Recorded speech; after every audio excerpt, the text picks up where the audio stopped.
This is going to be my least viewed video of all time, and that's fine. This is just for me and one other person. If anybody knows who the Lawrence brothers are besides me, if you don't know, you'll learn. We're gonna delve into the Lawrence brothers podcast called Brotherly Love Podcast, named after their, I almost said his hit show, their television show that lasted 2 seasons called Brotherly Love. Here's the intro. No matter where you are, a part of me will always be with you. No matter where you are, a part of you will always be with me too. It stars Joey Lawrence Mignaugna III, Matthew Lawrence Mignaugna, and Andrew Lawrence Mignaugna. And it was this shitty show that got reruns on Disney. Nobody watched it when it was on like regular primetime television or whatever. I don't know. How do we even start this? It's such a fucking rabbit hole. You know what we're going to do? We're just going to watch, we're just going to start with the video that I found of theirs. We're going to watch the first episode of the podcast that I saw that got me hooked. And this is my favorite podcast. I fell asleep to it the other day. I had a headache and I was like, I got to put on the Lawrence brothers. And I put it on, and sometimes when I go to sleep with like a podcast or something, like I'll like stay awake a little bit because I can hear something. And I'm like, oh, I want to listen to the rest of that. Hold on. And it's so interesting. But with them, it goes all over the place. There's no way to follow it. So you just trail off and like they're talking and you're like, that's just white noise. And you go to bed. There's nothing to pay attention to. You have to be watching it to pay attention because all their tells, we're going to have fun. Let's just watch the first episode. This is the episode titled Joey Lawrence and his brothers discuss the news about his divorce, episode 80. So Joey Lawrence is like a fucking psychopath. First of all, he looks like a Ken doll, but like not in a like, ooh, a Ken doll way. Like he looks plastic. And he tries to tell people, I think he tells people like he doesn't get surgery and you're getting collagen injected into your face, Joe. You got a hair transplant, Joe. It looks like a fucking, like a rabbit's foot on the top of his head. It looks like he fucking stapled a rabbit's foot to the top of his head. What am I supposed to say? And then we'll go more into the Lawrence brothers after this, but this is just your introduction to it. I'll shut up now. Everybody has turned off the video already. Hey, everybody. There's been a lot of talk and conversation about my divorce, and people have been asking if I'm going to make a response. As much as I don't want to do that because I'm a very private person, it makes me very uncomfortable. I'm just going to stop it right here real quick. Look at how sad Matt is. They don't act like this, by the way. This is them acting sad. And Joey's the leader of the group. So he's like, we're going to talk about my divorce. And everybody's like, ooh, we're going to have to act sad. The story behind this is that Joey Lawrence was in a Hallmark movie, because that's all he's in now, is basically Hallmark movies, which are like basically a Christian channel, like a crazy Christian channel where everything is like, all he's in is like Christmas romantic comedies. What was the other one? Hitch for Christmas? Hitch for the Holidays? Mistletoe Mix-Up? That was directed by his brother Andy, and Matt's in that too. But he's just in Christmas romantic Hallmark comedies that are just pieces of shit. We watched one, and I think he's like 5'6". So he did a Hallmark movie, and then there was rumors that he cheated on his wife with a writer from the Hallmark movie, and then it seems like they came out and said, no, we didn't do anything physical with each other at all. And it really seems like that they're saying that because Hallmark would fire them because they have a whole family-friendly thing. Like, if any of you guys are cheating on each other with your family, then the whole illusion of we're a friendly family thing is gone. So they're like saving face. Joey comes out acting all sad. Look at Matt again. And Matt's had a divorce too. And we'll get into that as well. Matt knows what it's like. Andy just lives with his mom. I don't think he's ever even been married at all. Anyway, so I think he cheated on his wife. That's just my theory, though. Don't sue me, Joe. That's my theory. I think he cheated on his wife. And then he's coming out here and he's saying like everybody's talking about it. Nobody's talking about it, Joe. There's like 3 ragmag AI written blogs talking about it, and then like a subreddit. Nobody cares, Joe. You know, you don't have to do this. You know, it'd be better if you didn't do this. This is insane. Who does that? I'm a very private person. No, you're not. I've seen your podcast. Anyway, so we'll just watch it. But they're all acting sad.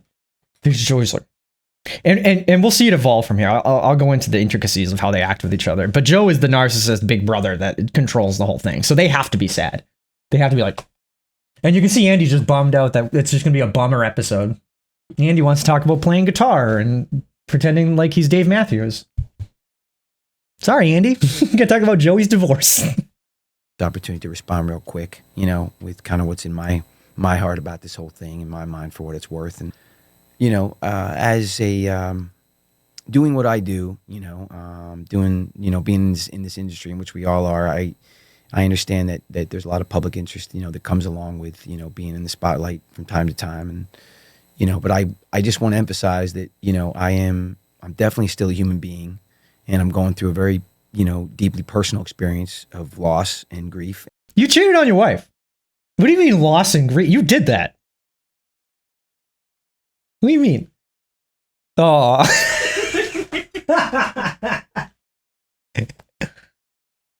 That's what he looks like. That's pretty much him without the facade, is this. Just like his face all boiled from fucking the skin treatments that he gets and everything like that. Yeah, so anyway, starting your podcast out like this is fucking insane. That's like insane. And like, really, just keep it to yourself. What are you doing? Also, he says he's a normal human being. Oh, yeah, ups and downs of the industry. You mean just downs, Joe? All right, I don't want to be too mean about him, but like, they're failed actors. This is like, I might do a whole season of shows about just failed 90s actors doing their podcasts. This is peak, though. There's nothing better than this. We tried to watch the Seventh Heaven one. Not as good as this. The only thing I'm waiting for is them to talk about the dad. And they don't talk about it. It's like, we're not going to talk about that. I'm like, well, then I'm not going to watch your fucking podcast. That's all I want to talk about. Why isn't the dad on? Huh? Why isn't the dad from Seventh Heaven on your Seventh Heaven podcast? Huh? You going to talk to him? Ask him why did you do that? Were you trying to be in character? Because he's a priest or whatever? You know, there's a lot of speculation, and I know curiosity that may arise, and there is, and it's out there. This has been what was a private journey for my family and I that now has unfortunately been made public, with details that you know, should have never been shared publicly, and that makes me very sad for my children, really, and just for my children, not for me, but for my children. I've seen a lot of dude. Everybody just has to. This is the whole podcast. Is this, and then they try to make it lighter later, and Joey's just, what did I say? And they're like, listen, so look at Matt. He's thinking about his divorce. He's married to a chili pepper, to a red hot chili pepper, right? Didn't he marry a salt and pepper or something? He's married to like a salt and pepper right now. But the theory is he may have cheated on his first wife with a chili pepper. Right? A Spice Girl? Is it Scary Spice? I shouldn't say that joke. I will say that, you know, I actually did have a very successful marriage for 15 years, you know, to the mother of my two older daughters.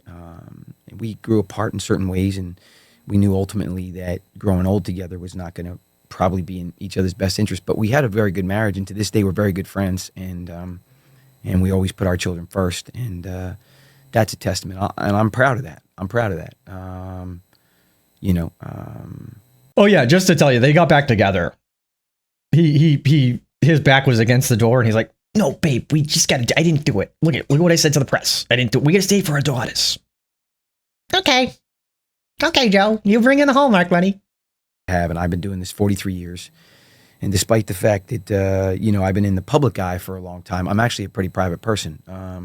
That's why you know, you don't see a lot about my life, you know, my personal life. Very little bit compared to... That's the only reason why we don't see about your private life. Is it? Is that the reason? Or is it that Blossom is not on the air anymore? Oh shit, did we even do... This is what he was famous for. Whoa, a chick. Whoa! You mean Pinhead Fred? Whoa, a jacuzzi. Whoa, hold it. The band. Whoa, Casanova. Whoa, you played for strippers? Whoa. Talking tale from the crypt. Whoa, 7 condoms a day, all right? Whoa, this is amazing. Whoa, unbelievable. Whoa. We're products of parents who went through a divorce, which was not that fun. You know what I mean? It was a real. That is real what, tough one. yeah, It was a real tough one. fractured our whole, blew up our whole family unit. Yeah. But I think on top of that, I think why we're also super sensitive of young people with their lives on display is because we started so young, we didn't have a choice Right. when it comes to our lives being on On display. display. Right. So that means like your family like threw you into the wolves then. You're like, we didn't have a choice. It's like, yeah, we saw Joey when he was like 5 years old or something on fucking Johnny Carson tap dancing his heart out and being like, I'm gonna make it to Hollywood. Ah.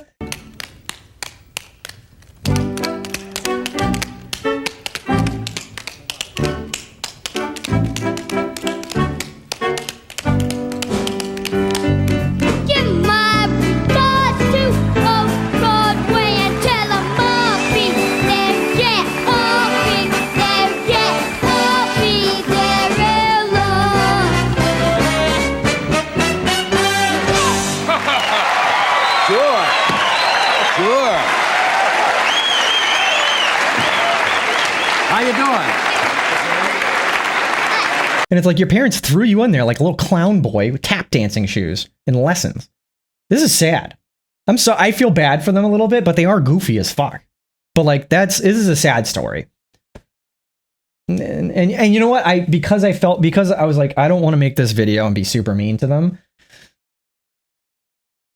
I bought a hat. I'm a Lawrence brother now. You can become a brother if you go to their Patreon.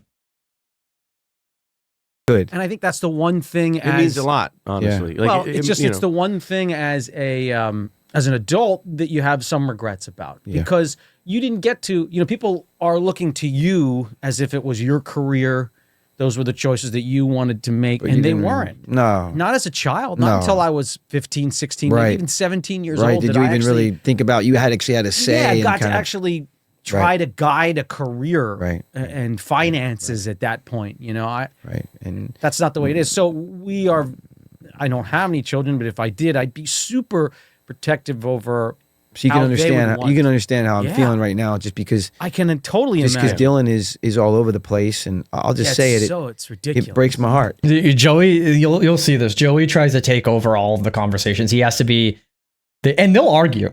There's little tells of them arguing where like Joey tries to take control of the situation. They're all trying to be the star of the podcast. We'll get into that, but you'll see Joey right there and be like, yeah, and so you know how I feel, Matt, because and then Matt's just like, they're trying to fight for attention on the podcast. But this one's about Joe.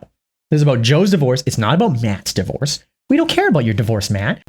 Like I said, I allowed the last 3 years of my life to be portrayed, out there, and and sometimes it was not accurate, and I knew it, and and I still allowed it to be portrayed a certain way, and that's on me. The problem is when it comes to Dylan and her being portrayed out there, I feel like it, in my opinion, that it's a betrayal as well, because she doesn't have a voice yet. This is like the best acting gig he's ever had. Like out of all you've seen him act before, and I've seen him act before and stuff. This is the best he's ever done. He's like cutting his throat a little bit, being like, the thing is that like I'm gonna cry. Hold on, I'm gonna cry for a second. You guys, my life is in shambles right now, and I'm trying to make sure that we all understand that I'm sad. It's not about me though, but I'm sad. It is about me actually. I'm Joey Lawrence Mignaugna the third.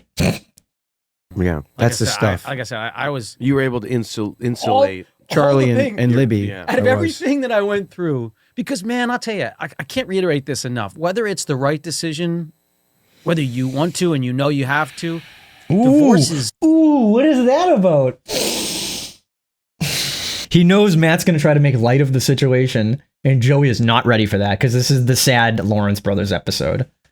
He's like, Matt, people come to Lawrence Brothers show to see how I'm doing. And I'm not doing well, Matt, so we can't smile. Here we go. Watch this. The right decision, whether you want to and you know you have to. Divorces are the freaking worst. I am still trying to shed the baggage and the bad will that I had towards myself. That's what, divorce is not even that bad. I was a product of divorce, and look at me. I'm fine. Right?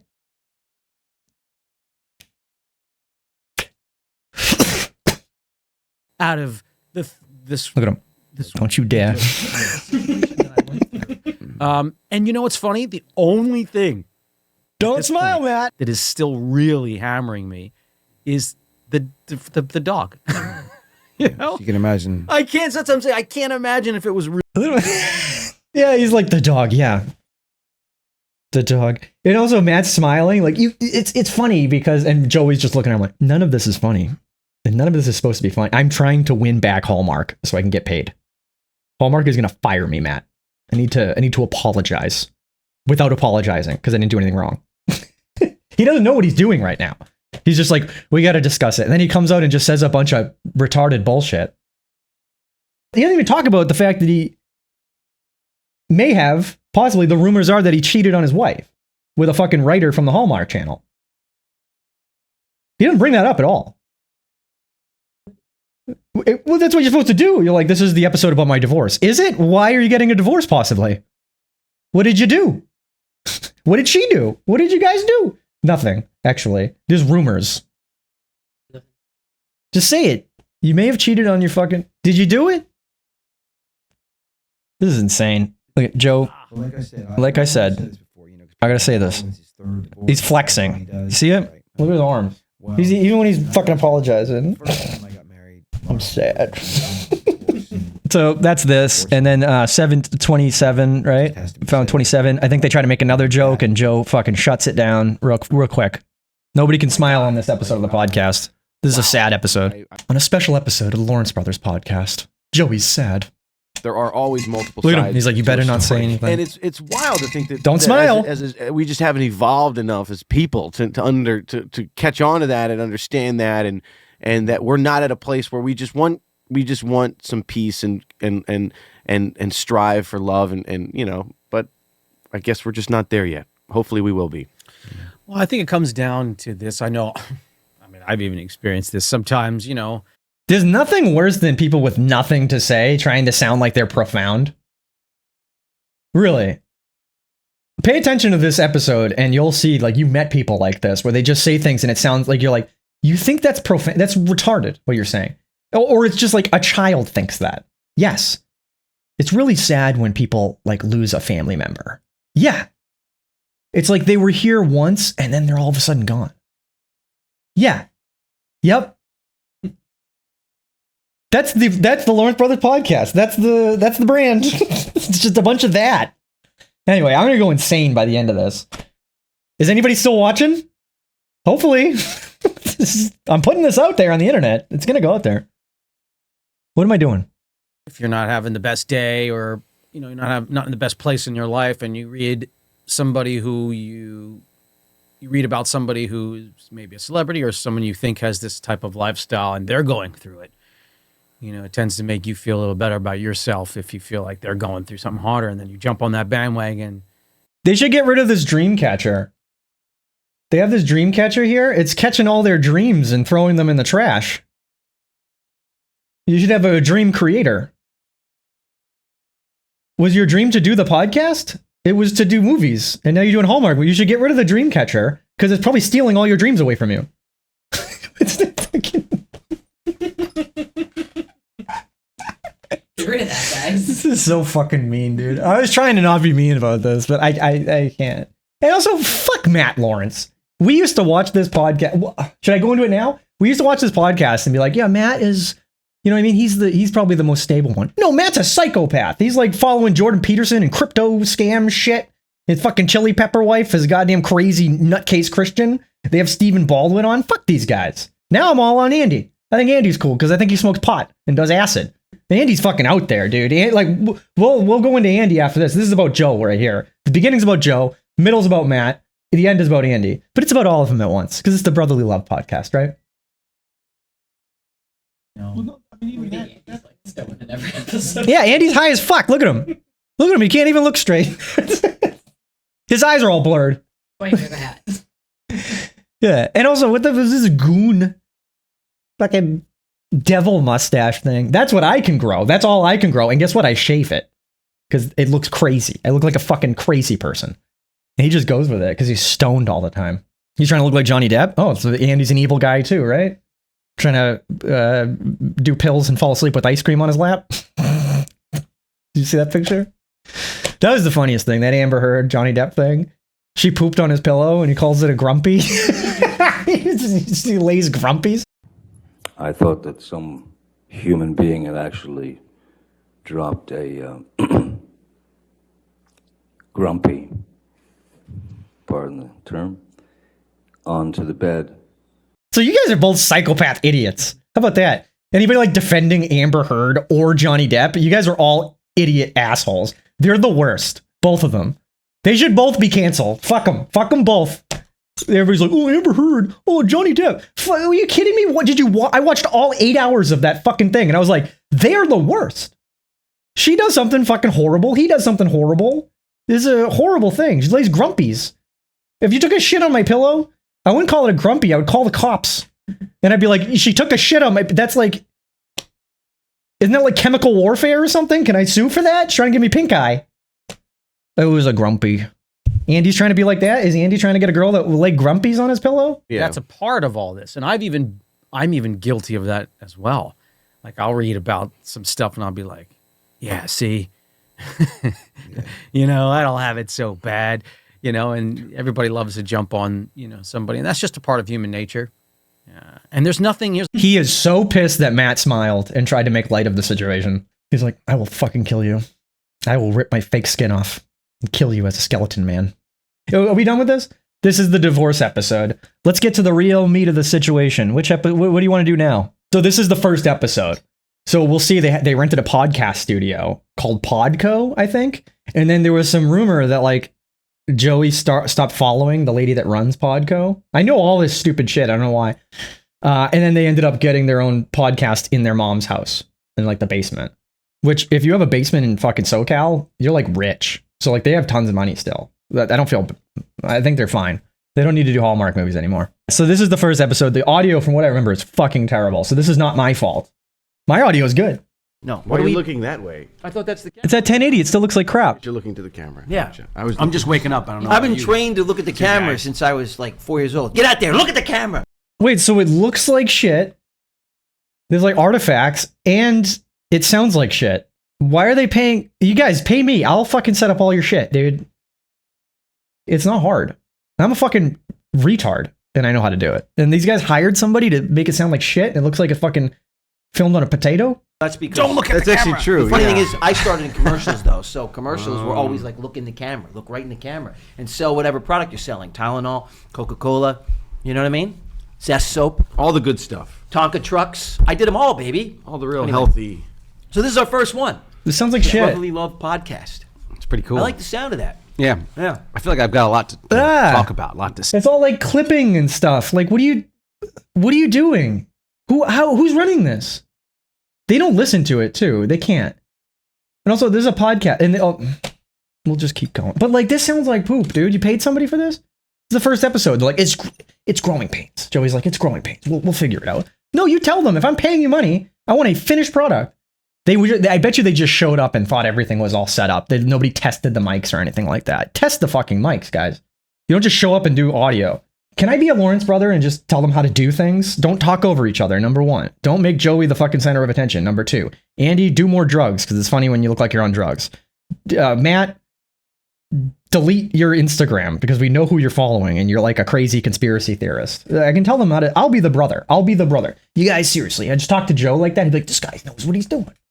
This guy knows what he's doing. I'm like, I know what I'm doing, Joe. He's like, he knows what he's doing. You?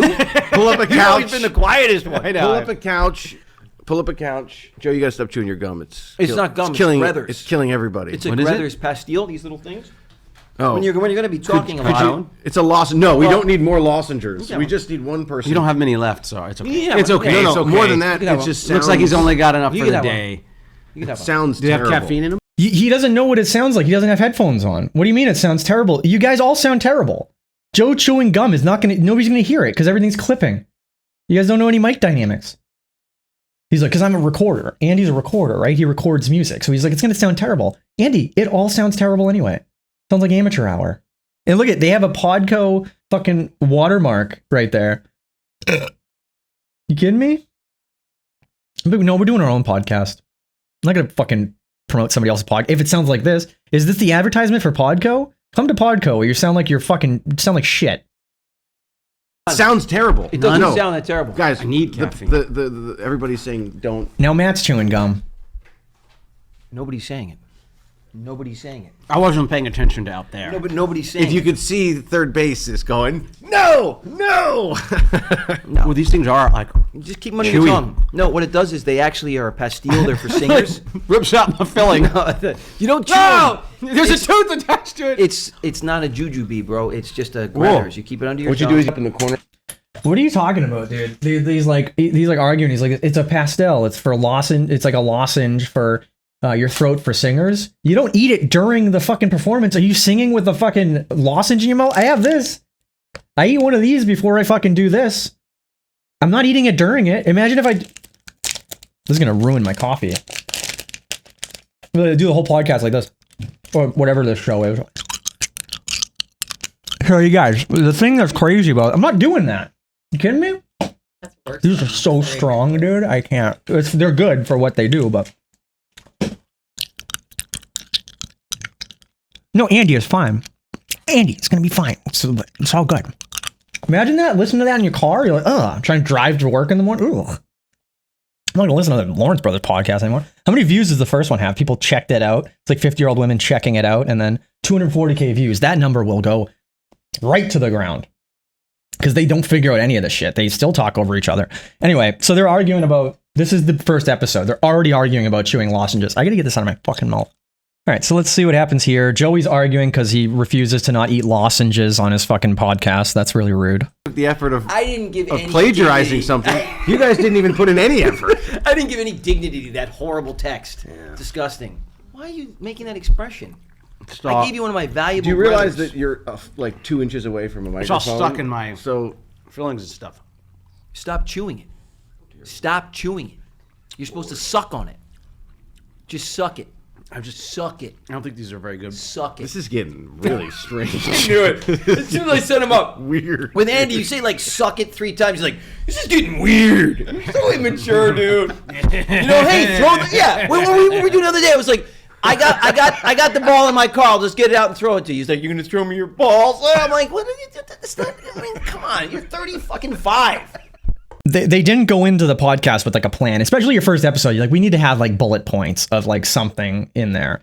Like we don't, you know what I mean? Like we don't come in with a plan or anything like that, but we have like, this is kind of the subject that we're covering just so that it's not just nonsense, which it is a lot of nonsense what we do, but also we're not talking over each other. If we do, I'd fucking beat you. You don't get to talk. I go in the editing bay, I hear you talk, I come out and I start yelling at you. Yeah, zip your fucking lips. He's doing the Hallmark movie so he can wear shit like this. Oh, this one's blueberry. It but sounds there like is elderberry. It sounds like something out of Lord of They the all Rings. taste the or same. something. They all taste the same. All right, well, Jesus fucking Christ. How long do they talk about the lozenges? Let's fast forward a little bit and see if it's still lozenge talk. Yeah. You know, the How buns- often do you shower? Every day. Once or twice? I don't know. Depends on the day. Depends on how many Hallmark writers I'm cheating on my wife with. Look at him. He's like, depends. This is before the divorce talk. He's like, when I need to shower, Matt. Probably I'll jump in again or go for round 2. But Okay. usually just once. I don't feel good. I sleep better when I shower. I shower. Usually, I shower. Right after I'm done drinking, I shower. No, I shower usually right before I go to bed because I prefer to sleep I mean, clean. Andy is high as fuck. You see him? Look at him. Usually right before I go to bed because I prefer to sleep. Okay, you guys want to hear about Joey's showering habits? Bro, this is insane. Even 50-year-old women don't want to know about this. If it had not been for the 3 years that Mom shut us down in between Give Me a Break and Blossom for me, I did a movie and another pilot, but I didn't work. Like, you know, she got pregnant with Andy, and they took us out to dinner. Remember that night? They took us to dinner. And we were like, "We're getting a dog," and they're like, "We were Chungking, right? The Chinese, the right? The In the Chinese parking food. lot. Yeah. Yeah. And we're like, "We're getting a dog," because you wanted a dog your whole life, right? And they were like, and we're like, "Kind of. It's a baby brother." And we're like, "Ah." This is boring. We're gonna change it to another thing, but this is the first episode. It sounds like shit. And then like 5 more episodes, it still sounds like shit. And then they eventually drop Podcast Co. and hire somebody to go into their mom's basement to set up a podcast studio. And then it sounds like better, but still they end up talking over each other a million times. So it still sounds like shit, but in a different way. We're checking out this episode. This is one of the newer episodes. This is now in the other studio, the divorce studio, as I call it, because that's the first time I've seen the studio. Glenn Powell, if you don't know, here he is. I consider Glenn Powell pretty good in a movie. You're like, yeah, he always plays Glenn Powell, but like he has charisma. He can be funny. You know what I mean? He's kind of like a typical movie star, and we don't have many of those anymore. So it's like what I saw Twisters, and I was like, Glenn Powell, he's pretty good in that. You know what I mean? He can do action. He's in the Running Man remake, and I was like, Running Man remake, that sounds like terrible. And then I saw the trailer, I was like, that looks like it could be pretty good actually, because he's like selling it as like this is kind of fun and funny, and not taking himself too seriously, but in a good way. Joey hates Glenn Powell because Glenn Powell is doing all of the movies Joey wish he could do. Glenn Powell, Timothy Chalamet. No, I'm please, serious. No. Well, I mean, it's No. I don't know why. I think he's pretty good actually. They're redoing Indiana Jones, and it's Pedro Pascal. Gary? If I told you who else they were looking at, Who? Chris Evans. Please kill me. I want Chris Pratt. So if you don't know what's happening, Joey's freaking out because Glenn Powell is in the movie, and he's like, why is that? That's terrible. And then Chris Evans, I'm like, yeah, I don't really like. He's good in Captain America, that's it. But then he's like, I want Chris Pratt. Joe, if you want Chris Pratt to be in any more movies, your opinion is worth a piece of dog shit that I have to clean off of my shoe if I step on it. Are you kidding me? Chris Pratt? We're done with Chris Pratt. We're fucking done with it. I've been done with it since fucking the Guardians movies. This is the only things he's good at in a movie. Everything else is just trash. Chris Pratt is a crazy Christian, so maybe like they might be like crazy Christian light, crazy right-wing light. I haven't figured it out yet. But like they're doing Hallmark movies, and like they had Stephen Baldwin on and talking about praying and shit. I know Matt's a crazy Christian, but they don't talk about that, right? Because they want to get everybody, right? Is that why he wants Chris Pratt in there? Because Chris Pratt's a crazy fucking Christian? Let's do Pratt. Pratt, we're done. Pratt. I'm making Pratt. a call. Here's the problem with It's Pratt. We're calling up Pratt.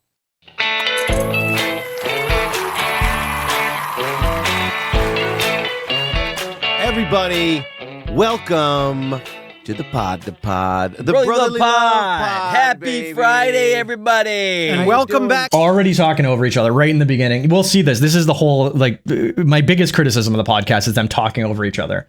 You can't get a fucking word in. Watch this. Friday, everybody. And welcome back, Matt. Welcome, Well, Matt. you've You've been been back. back. Yeah, No, I it's- haven't. it's- How many it's times old are we going to news. keep saying it? I know. Matt goes away to Italy. He finds his Italian roots, and now every week we have to just pay homage to him being He back. he just stopped saying paisano and ciao every morning. I was like, Matt, Bella, this is- bella, bella, yeah, bella, bella, it's too bella. much. It's the best. Too much. I see him walking around with his linens and baguettes. I know, but here's the thing, though. He's fake coffee Italian cups. talking. Yeah, The exactly. fake Italian talking is Yeah. Joe, pancetta. Yeah. I'm like, hey, Matt, can you? I don't understand. I'm No, like, no, wait, no, what? no. They're already talking over each other. You can't even understand what they're saying. They're talking over each other. So say they fixed the audio, but then they ruined it by talking over each other. You gotta have somebody rein them in, dude. Imagine, like, that's the worst, is when people just are constantly talking over each other in a fucking thing. You're trying to listen. Well, I don't know why you're trying to listen to this, though. 'Cause this is stupid. But, like, still, understand. And Andy does get mad about it. Eventually Andy tells him, like, guys, stop talking over each other. The audience doesn't want you talking over each other. Because there's some comments in there be like, you guys talk over each other all the time. You guys don't let Andy talk. You guys always dismiss Matt. It's not you guys. It's just fucking Joey. Watch them all try to pull the podcast into they're the leaders of the podcast. Each one of them is like, I run the podcast. You know who doesn't run the podcast? Fucking Andy. They shut him out of like most conversations. We'll see. I know too much about these people. Green was playing in Italian. No. Yes, he was. Oh, It was- come on. This but is blasphemy. Listen to me, the mic. Blasphemy. No, it was not. It was Seth Green. It was Vin Oh, Diesel. Seth Green. Vin Diesel. Oh, my gosh. It was Seth Green. I can't. Good, Andy. was- Look at you see that? You see that? This is where Andy's like realizing they're talking over him. You'll see these Andy moments where he just like, okay, whatever, I don't care. Watch this. Watch Andy's fucking face here. Oh my gosh. It was Seth Green. I can't. Good, Andy. It was Seth Green, Vin Diesel, Barry Pepper, and Barry Pepper. Imagine being in a room with them trying to tell a story. And you'll see that Joey does this thing where he'll talk louder. Like, you ever been in a room with somebody and they're trying to like get a story out, and like the whole thing, it's like this like weird masculine thing where it's like, if you just keep going, people will shut up and listen to you while they're trying to talk. And Joey does that all the time, where like he'll be like, yeah, and then the thing, and they'll keep talking, and then you have like 3 people talking over each other until they shut up and Joey finishes his fucking thing. My favorite thing to come out of it is, and I've always said this, one of my favorite movies of all time was Days of Thunder, which was a Tom Cruise movie that Tony Scott directed. Joe's one of his favorite movies is Days of fucking Thunder. Look at his face. Oh, I love that movie. You ever seen that movie? The movie sucks. It's Top Gun with a car. Who gives a shit? What? It's like a guilty pleasure movie. Like, yeah, it's Saturday. I'm hungover. I'm going to watch it. Well, Joe doesn't drink because he's not about that life. But yeah, I'm hungover. I'm going to watch Days of Thunder. You're like, oh, that's a waste of time. But, yeah, you know, sometimes you just do that. But Joe is like putting it on. He has it on Blu-ray probably. I had the physical copy of it. It's one of my... Oh, you've never seen it? It's such a great movie. And when Tom showed up at the premiere of this, Yeah. and People were because talking. Kaczynski did Top Gun Maverick and he Yeah. directed this, there was all this speculation. Synergy. And now it's actually moving forward, which is a Days of Thunder F1 mashup, because they're going to do a sequel to Days of Thunder. Yeah. And what And- I and heard, to be honest, F1 does set up a sequel for sure. yeah. of course, and what I It love might not is be in the F1 community, right. What but I it love is a is race. that Talking over each other again. apparently, Giant wheels of which film by the way, on them. no How did they CGI, get into no those CGI, shots? I know. nothing. Everything was literal, virtual. Amazing what they actual- accomplished in that movie on the Wow. racetrack. Yeah. Wow. Was a Yeah, great. that Go was- back and watch Days of Thunder. Yeah, if you Days of haven't Thunder seen it. was epic. It was Incredible. first time So- was the best racing movie of If I talk over this whole thing right now, you wouldn't know the difference. You'd be like, yeah, I'm in the room with the Lawrence brothers. Go join the Sandler crew. Yeah, I'd actually like to do. Any Happy Madison Yeah. picture Joe would really love. blended. Grown ups, all the. We're blending. Let's go to Hawaii. Grown for- ups 1 or 2. Let's go to Hawaii for 3 Actually, months I and got a film. funny- All I got just a funny talking story over about each Joe. other. That This or White is Lotus. they just talk over each other all the fucking time. Like, do you get it yet? Well, I think the editors don't like them. And we'll get into that. But the editors know when like one of the brothers is mad or embarrassed or taking control. The editors show that. So it's like the editors are not on your side, guys. They're on my side because it's a better edit for me. As they're like, Joey's talking over Andy, and Andy's like looking at the camera. The editor puts that in. The editor's like, dude, put that part in. They're looking at all 3 cameras, like, put that part in. We got to get a close up of Andy pissed off. Do they see this? Do they like? I would fire the editors. If I'm like, do I look like a bonehead? They don't watch it at all.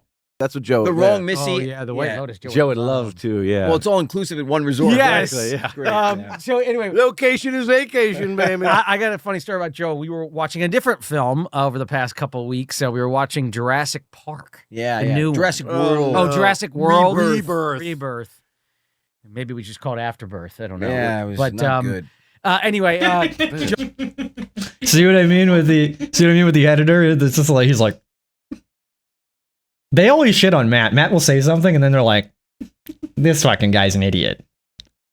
Oh, this is also a thing too, is that they like always talk about movies that they just watched and then they'll just go into the scenes. But remember the scene when it's like the Chris Farley bit of Chris Farley watches movies or whatever and he interviews people. He's like, remember when this, like, I'll show a bit here. You remember in Something Wild when Melanie Griffith had you handcuffed to the bed? Remember that? Yeah. And you had to make that phone call, remember? And you were chained to the thing and you couldn't get away? Yeah, I remember. Yeah. That was awesome. That's this whole show. Business people have gotten involved in our industry than creatives, and they run things. This is a mandate. Unfortunately, you're right, and it's the same in television. We said the reason why great movies and great TV shows work is not so much what the characters go through, it's because of the characters. And you're rooting for them. Like Friends. Absolutely. The Friends cast could have talked about, and they did, Post-its on a refrigerator. Yeah. And because you were so invested in every single one, Monica, Rachel, Joey. I love that one line. Just shout out to Joey when he said, he was like, you remember when you were a kid and your mom would drop you off at the movie theater with a jar of jelly and a spoon? In Friends? Yeah. Yeah. You're like, no. No, nobody remembers that. Yeah. No, I know. No. Remember that scene when like they just did it? And also Joe like talks like they all talk like they know the industry like inside and out. And he's like, the reason why it works is the characters. Well, that explains why Brotherly Love didn't work. The characters were terrible in that. Fucking, I'm sorry, but like, yeah, you're right, guys. The Tom Cruise story that said, you know, when he was doing Top Gun Maverick, they had originally had him for another part, and he was like, look, and he was like, hey man, how do I want to have a career like you, man? It's like, how did you end up choosing all these great how'd you end up choosing all these great characters? Because it's all about characters, right? And Cruise was like, no, it's not about characters. It's about great movies and trying to be good in them. I choose great movies and then I try to be the best I can in them. That's really the Yeah, this like contradicts your fucking point. You're like, yeah, and then Tom Cruise said it's not about great characters, it's about great movies. Well, Joe, what the fuck was your 5-minute rant about great characters about then? Tom Cruise doesn't agree with you. That's like your hero. Really, they're obsessed with Tom Cruise. It's fucking crazy. I like me some Mission Impossible movies, but like just because Tom Cruise is in a movie doesn't mean I'm fucking watching it. But they've seen every single one. One of his favorite movies is Days of Thunder, like one of the worst Tom Cruise movies. way to do it. You choose a great movie. Of course. Right? Choose a great script. And then you try to be good in it. Don't worry about the character so much. Be in a great movie. Okay. 100%. Right. Yeah, it well, sounds then Glenn like Powell Tom put Cruise's together this movie called The Hitman on Netflix. Oh, Yeah, I didn't mind it. Oh my God, dude. I hated that. Really? I didn't mind it. Dude, it sucked. This is Joey saying that the movie Hitman, which was like a rom-com action film, sucked. I think you watched Hitman. I've never seen it. You said it was okay, right? It's like, yeah, it's a rom-com action film. My theory is Joey wanted to be in a movie like that, and he's mad at Glenn Powell because Glenn Powell is like the handsome leading man that's in movies, and like he's in big movies now too. It started off in like kind of rom-coms, but can pull it off. And Joey's like, that movie sucked.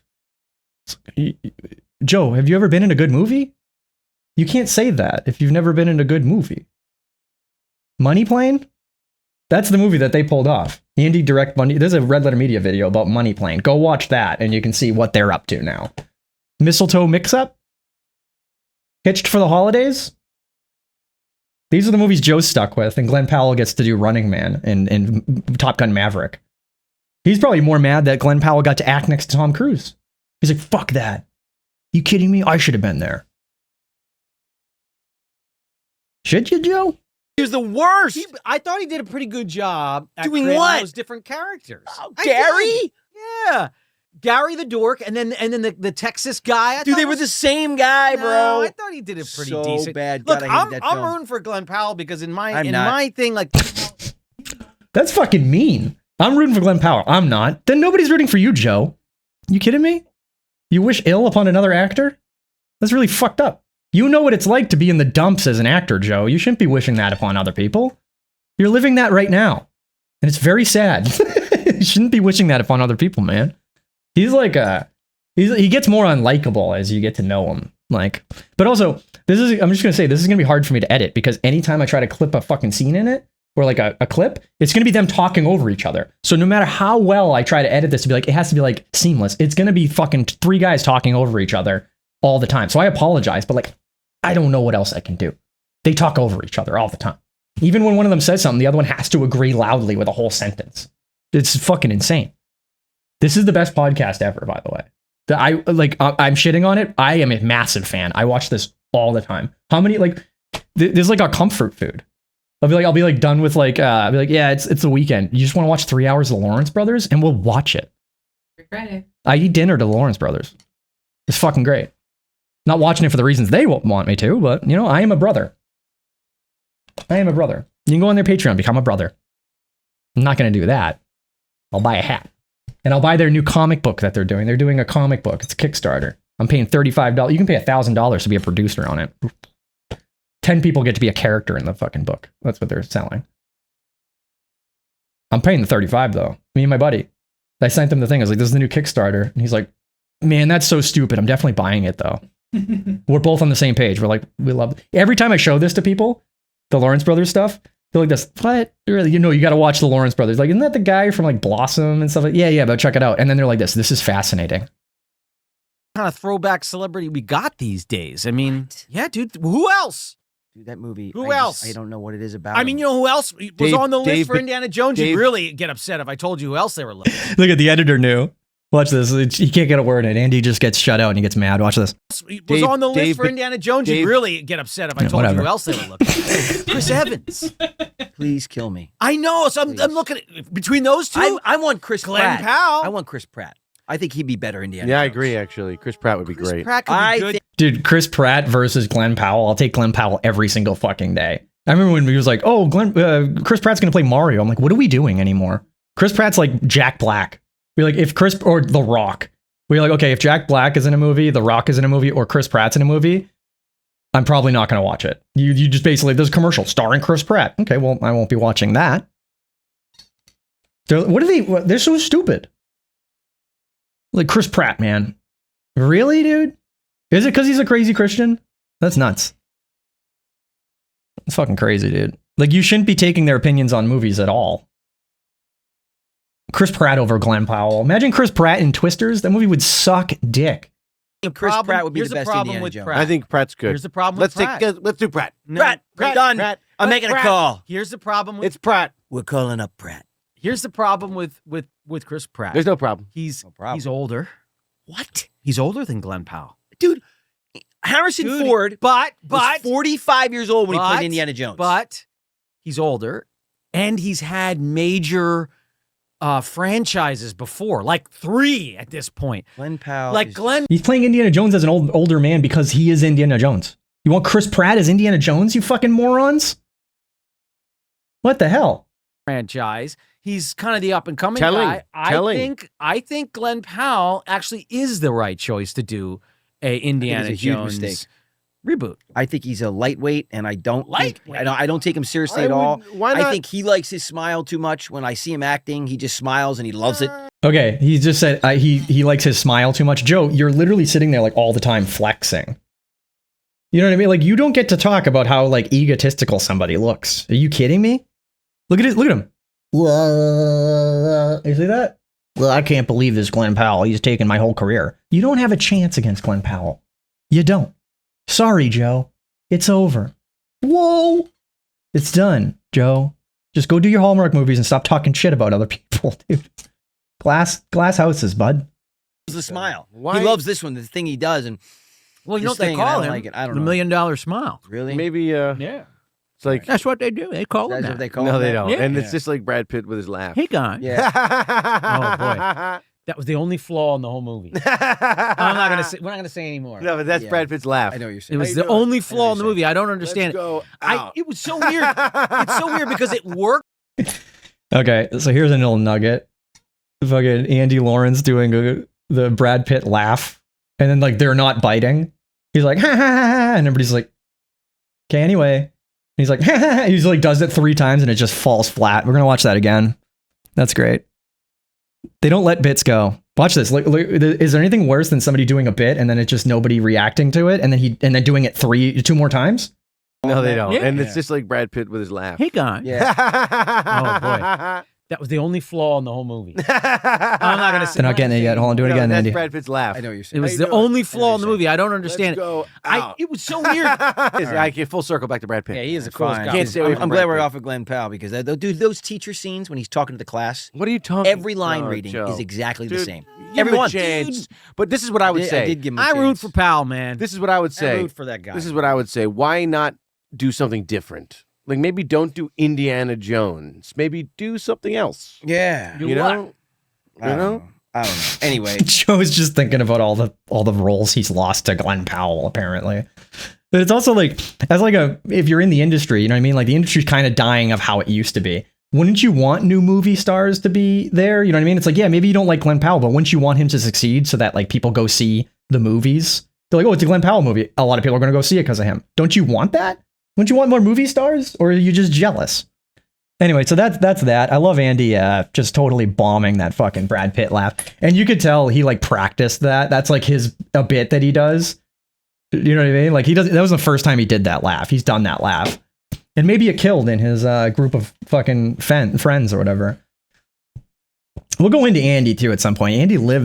Andy and Matt live in their mom's house still, which is like it would be fine if they weren't like movie stars. Like you have, well, not really movie stars, but like they have money from like residuals and shit. Maybe they don't. So we're gonna watch the this video where they interview Hanson, and they're like acting like it's everybody's wanted this, the Lawrence brothers and Hanson together. No, nobody wanted that. And Hanson, we'll get it. Hanson is kind of like, they're kind of like playing the joke on them a little bit. They're like, yeah, we'll go on the Has-Beens podcast. Their whole podcast is calling in favors and getting people from the 90s. This is like a nostalgia to the point where they were at 90s Con. Like they go to those things because they're like, oh, nobody remembers us from now. Nobody's going to the Hallmark Channel, Hitch for the Holidays Con. And you know how in the dumps the person going on their podcast is if they show up to the podcast studio or if they're on Zoom.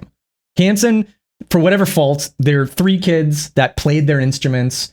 Mbop was like an earworm. I don't really like the song, but they're still selling out shows, whether you understand or not. They're still writing music. If you go to their channel, they're like getting like 3 million views on new music. That's pretty successful. Like we don't hear about them anymore, but they still have a fan base. So like when they do the podcast here, they don't show up to the podcast. They just do it on a shitty little webcam on like a iMac or like their phone. And then you'll have people like Stephen Baldwin, who doesn't have a career. He'll go to the show. He'll be like, yeah. Or the girl from Matilda. She's like, yeah, I'll fly over there. You guys want to fly me over there? Yeah, I'll go. Fuck it. I have nothing else to do. They couldn't even get Donnie Wahlberg there. Donnie Wahlberg was also on a fucking webcam. He's like, I'm not showing up to that. There we go. The Lawrence brothers finally meet the Hanson brothers. Finally. We've been waiting for this. Like, how long have we been waiting for this? I've been saying ever since Hanson came out, like, I can't wait until them and the Lawrence brothers come together because they're equally as talented or something. You ever heard Joey's music? It's right here.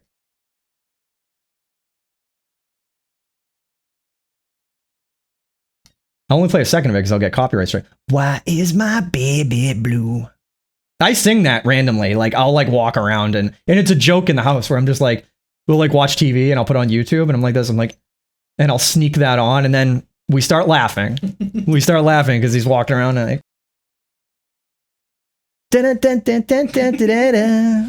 oh, they're not using the onboard mic. They actually use the mics. Good for them. See, that's the professionalism you'll get from Hanson. They ain't renting podcast studios to do their shit with crap audio, even on a shitty podcast. How much money is there in the bet of whether Andy Lawrence is doing the music for the beginning of their podcast? Because it does sound like you're like, oh, that's gay. He probably did it.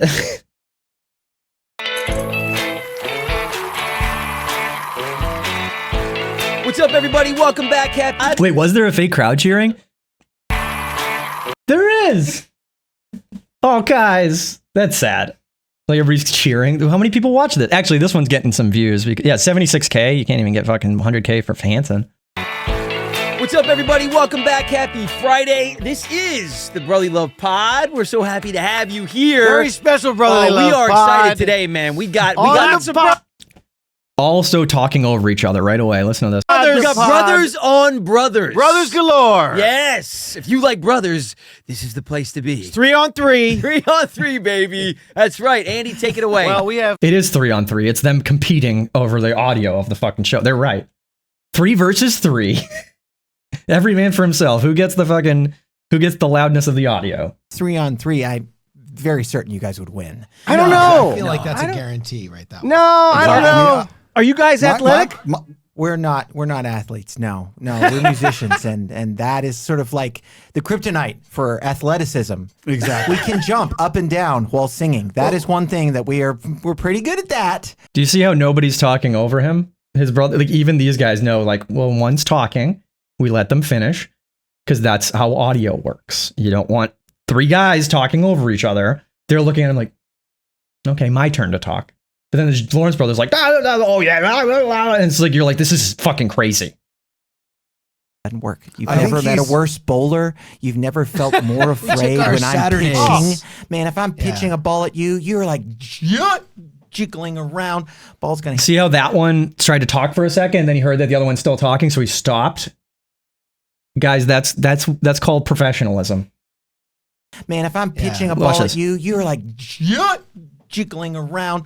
Ball's gonna hit your ankles. He's walking people left and right, mostly because of striking them with pitches. Yes. Well, we traded or especially early days, we traded our Saturday, soccer games or, practices. They all look back at him. Well, he's talking now. So we broke our brains early. But we've had other things that we've traded that for. So we're all good. But you guys win in advance. I can just feel it. No. Well, look, it's really crazy. We were just saying this before we got on with you guys. It's amazing that our paths have not crossed, right? How is it amazing that your paths have not crossed? What? They're equally. Yeah, they're equal in my book. When I think of Hanson, I think of the Lawrence brothers as well. I'm like, yep, just as talented, just as what's the word for it? Relevant. Because we've been doing this. This is my 43rd year of doing this, right? I know you guys are celebrating your 32nd. He loves that. He loves like 43 years in the industry. Only 12 of which I was relevant. I mean, dude, that's like crazy that we have not, crossed paths before, actually. I know. Okay, I'm going to do something real quick.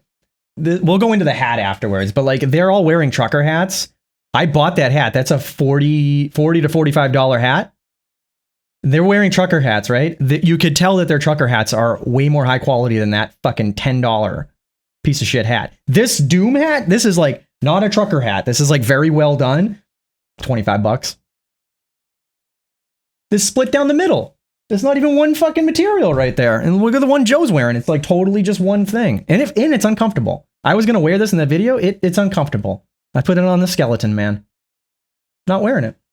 It's I feel like also of our generation, like the Lawrence brothers, the Hanson brothers, this is a thing. It's almost time. like dueling brother forces. Like they're being very nice to the Lawrence brothers. Nobody thinks Hanson and then think of the Lawrence brothers at the same time. They're like these two forces of nature coming at each other.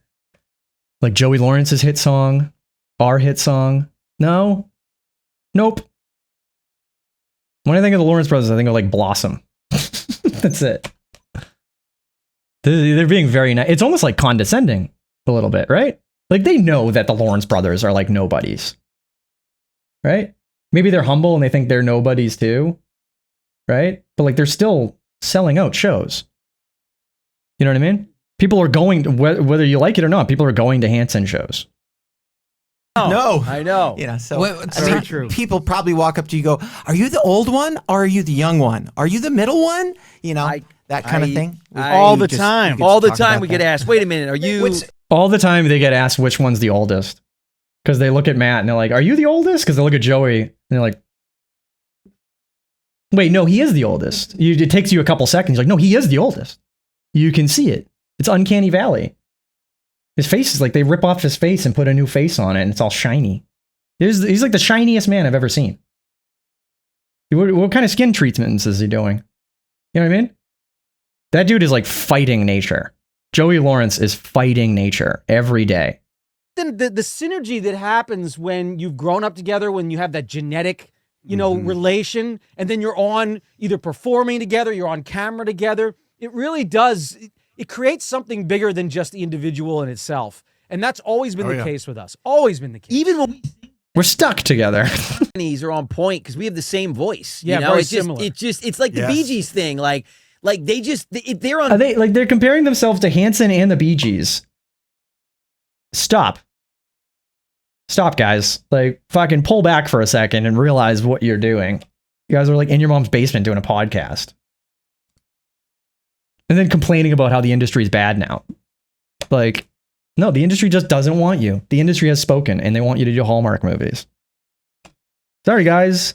Hit those harmonies. It's like, I mean, you can't buy it. You literally can't replace that genetic. It's a vocal. superpower. It's a genuine superpower. The only thing that I would say comes close is father-son.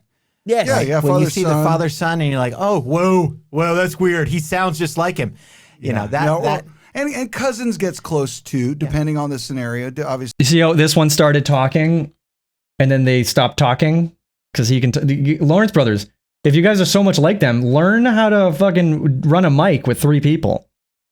What does the editor think? He's like, fucking shit. He has to run 3 audio sources. He's like, Jesus Christ, I can't do this. What about all the shit that they cut out? Or do they just run it for an hour and then this is? I don't know if they cut out any non-interesting parts because it's all not interesting. But like, even if you have to cut it out, I can't because they're always talking over each other. It's gonna be like super obvious that I cut this portion of the fucking podcast out. A lot of the same sort of dance, this kind of crazy journey.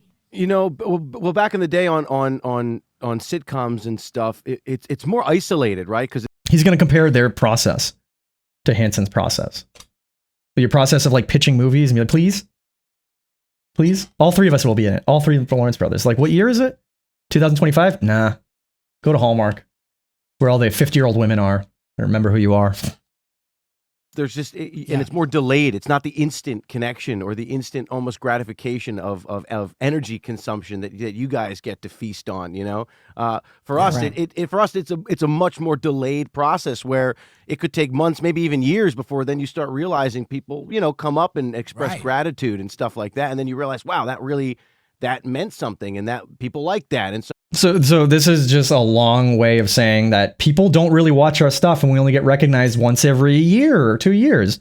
With you guys, people recognize who you are. With us, it's a delayed process. They're like, ooh, I actually liked that show.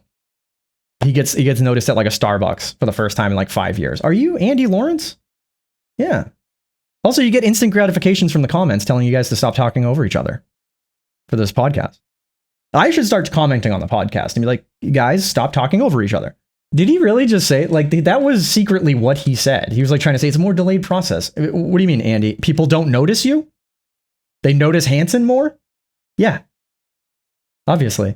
So forth. In Joe's case, I just remember as a kid, you know, one day people started screaming, whoa, like everywhere we would go across the streets and stuff at him. Those are the good days. Joey's like, yeah. I had a catchphrase. He loves remembering those. Look at what is happening here. Why is Matt so angry about this? Is Matt like realizing that like we're comparing ourselves to the Hanson brothers guys? Like he's been kind of not in this conversation that much of like when they go on their tangents, like it's kind of like the same thing. And Matt's kind of sitting there. It's really not. But let's see what caused Matt to do this. When did he make that face? How did it transition? Day people started screaming whoa, like everywhere we would go across the streets and stuff at him. And that's what, like whoa, we'd be in the urinals and guys, sorry, dude, yeah. No, seriously, you know, and I can't, exactly. It's just that thing that, like, you know, look at him. He's like, what are you saying? This is not this. Them screaming whoa at Joey is not the same as Hanson's mbop. I mean, at one point, I think, and I'm speaking for Joe here, but Joey's loving it. But I almost feel like Joey is like a boner to, like, right get now. away from it because it's talking about the good old days when he was on Blossom. What was that? 1995, 93. Joey doesn't need Cialis or anything. He just say whoa, and he's like, "Ooh, I'm ready. I'm ready to fuck." Just talk about just any movie or anything like that he was in. I really liked you in Hitch for the Holidays. For to realize, wow, how cool is that I've had a catchphrase that really was that a staple and for the time and really was that impactful to, you know, multiple generations. Well, how cool is that, man? That's and you guys to have your own word. Yeah, it's pretty cool. You know, a word that when everyone says it, they think of one person. That's a pretty powerful. No, they do, they think of one person. You know who they think of? He's loving it. You know who they're thinking of when somebody says whoa? They're not thinking of Joey. They're thinking of like Keanu Reeves from The Matrix. Was he pissed when Keanu Reeves said, whoa? And then that's the whoa? You know what I mean? That's more of a fucking whoa. Which one you like? Or whoa. Somebody jumped across a building. Whoa. That's all you say? What are you talking about? One word defined a generation. The Hanson brothers are being way too kind to them. Like, yeah, what are you guys doing now? That's what I would say. What are you guys up to now? Just this. So this video, we're just going to go to the next video. This is going to be all over the place because I don't know how to organize this at all. We're just trying to become a brother. So they have Mark Paul Gosselaar on, who is Zach Morris from Saved by the Bell. Apparently he did a movie with them at some point. So they called in a favor and said, Mark, can you be on our show? Mark actually has, like, whether you know it or not, he has a career right now. He's been in television for a long time. He's like, he's still doing stuff. You look up his IMDb, he's constantly working. Nothing against Mark Paul Gosselaar. This video is not about him. He seems like a good guy from what I've ever seen. But this gets weird. I see that at home every Yeah, day. It that's wasn't awesome. as Thanks, bud. impressive to me. Yeah. Because honestly, Andy has Andy reached can do that it better. level. Yeah. He could totally compete with Ed Sheeran can. on I the appreciate that. stage. No problem. Growing up and stuff, I was really lucky. My family, my brothers, my friends, they always really cultivated me playing guitar. So I was always the guy at like at 2 a.m. having like a fire pit playing guitar night after night for years. So he was that guy. Nobody likes that guy, Andy. Nobody likes that guy. That guy sucks. I play guitar. I don't do that to people. If I'm playing guitar, it's either at like with written music at a show or by myself in my room. I ain't going to parties busting out the guitar. No, don't do that, Andy. Just trying to get puss. That's what that move is. You try to get puss. At the fire pit with all the drunk girls, I bust out a guitar and do covers. You trying to get puss. I actually had a record deal with the great Glenn Ballard at one point, who is awesome. He's a music producer that did Jagged Little Pill and Aerosmith's Pink and Michael Jackson Man in the Mirror. I believe he co-wrote He it. did, yeah. Anyway, He did. he's awesome. VH1 was doing this whole documentary show, and honestly, the business screwed it all up, They dude. did. They Yeah. messed it all up. They like shelved the record, and then Glenn and I had a falling out because VH1, the show that they were filming, was a disaster. The business screwed it up, huh, Andy? They shelved the record. Why don't you just re-record it under a different name and it's yours? Why don't you release it? Is the record bad? Did they shelve it? Because like this isn't good. The guy did Jagged Little Pill for Alanis Morissette and like a Michael Jackson thing. He's like, I'm not gonna release Andy's music. This is sad. You can see Mark too. Is Mark's face? I'll play it right here. But like Mark's just like, yeah. Like they're name dropping. Like yeah, the guy that did Jagged Little Pill. I worked with that guy. Anyway, did you work with him? Because the record didn't come out. Does that count? And then I was like, I think I'll just do music for me because I'm not gonna put it in the hands of. But it's coming the back business around. anymore. It's coming back around because Every time I go out, they pull me back in, man. Well, no, it's coming back around though, Ann, because now you're scoring all of our original content, Yeah. including the films. and Yeah. stuff. Yeah. Like, you score everything. Yeah. And that's so dope. Yeah, they don't have to show Mark's face, and they do. They're like, he's like, yeah, no, it looks like it's really going well. You're scoring all of the films. Hitched for the Holidays. He's scoring that. Oh, it's pretty good. You're doing work, Andy. You're scoring shitty films on Hallmark. I mean, it's mean, but like, this is. You can see Mark's just like, so it's not going well for you guys, huh? Shit. Yeah, I know. I'll be on the podcast. I'm not going there, even though he lives probably down the street. He lives in LA. You know what I mean? He could go to their house. I'd be like, yeah, I'll do it. He's like, I'm doing it from my house on my phone. That's not even a phone. That's like a webcam. It's like a shitty webcam. He's like, I don't give a fuck. And I'm going to blur the background.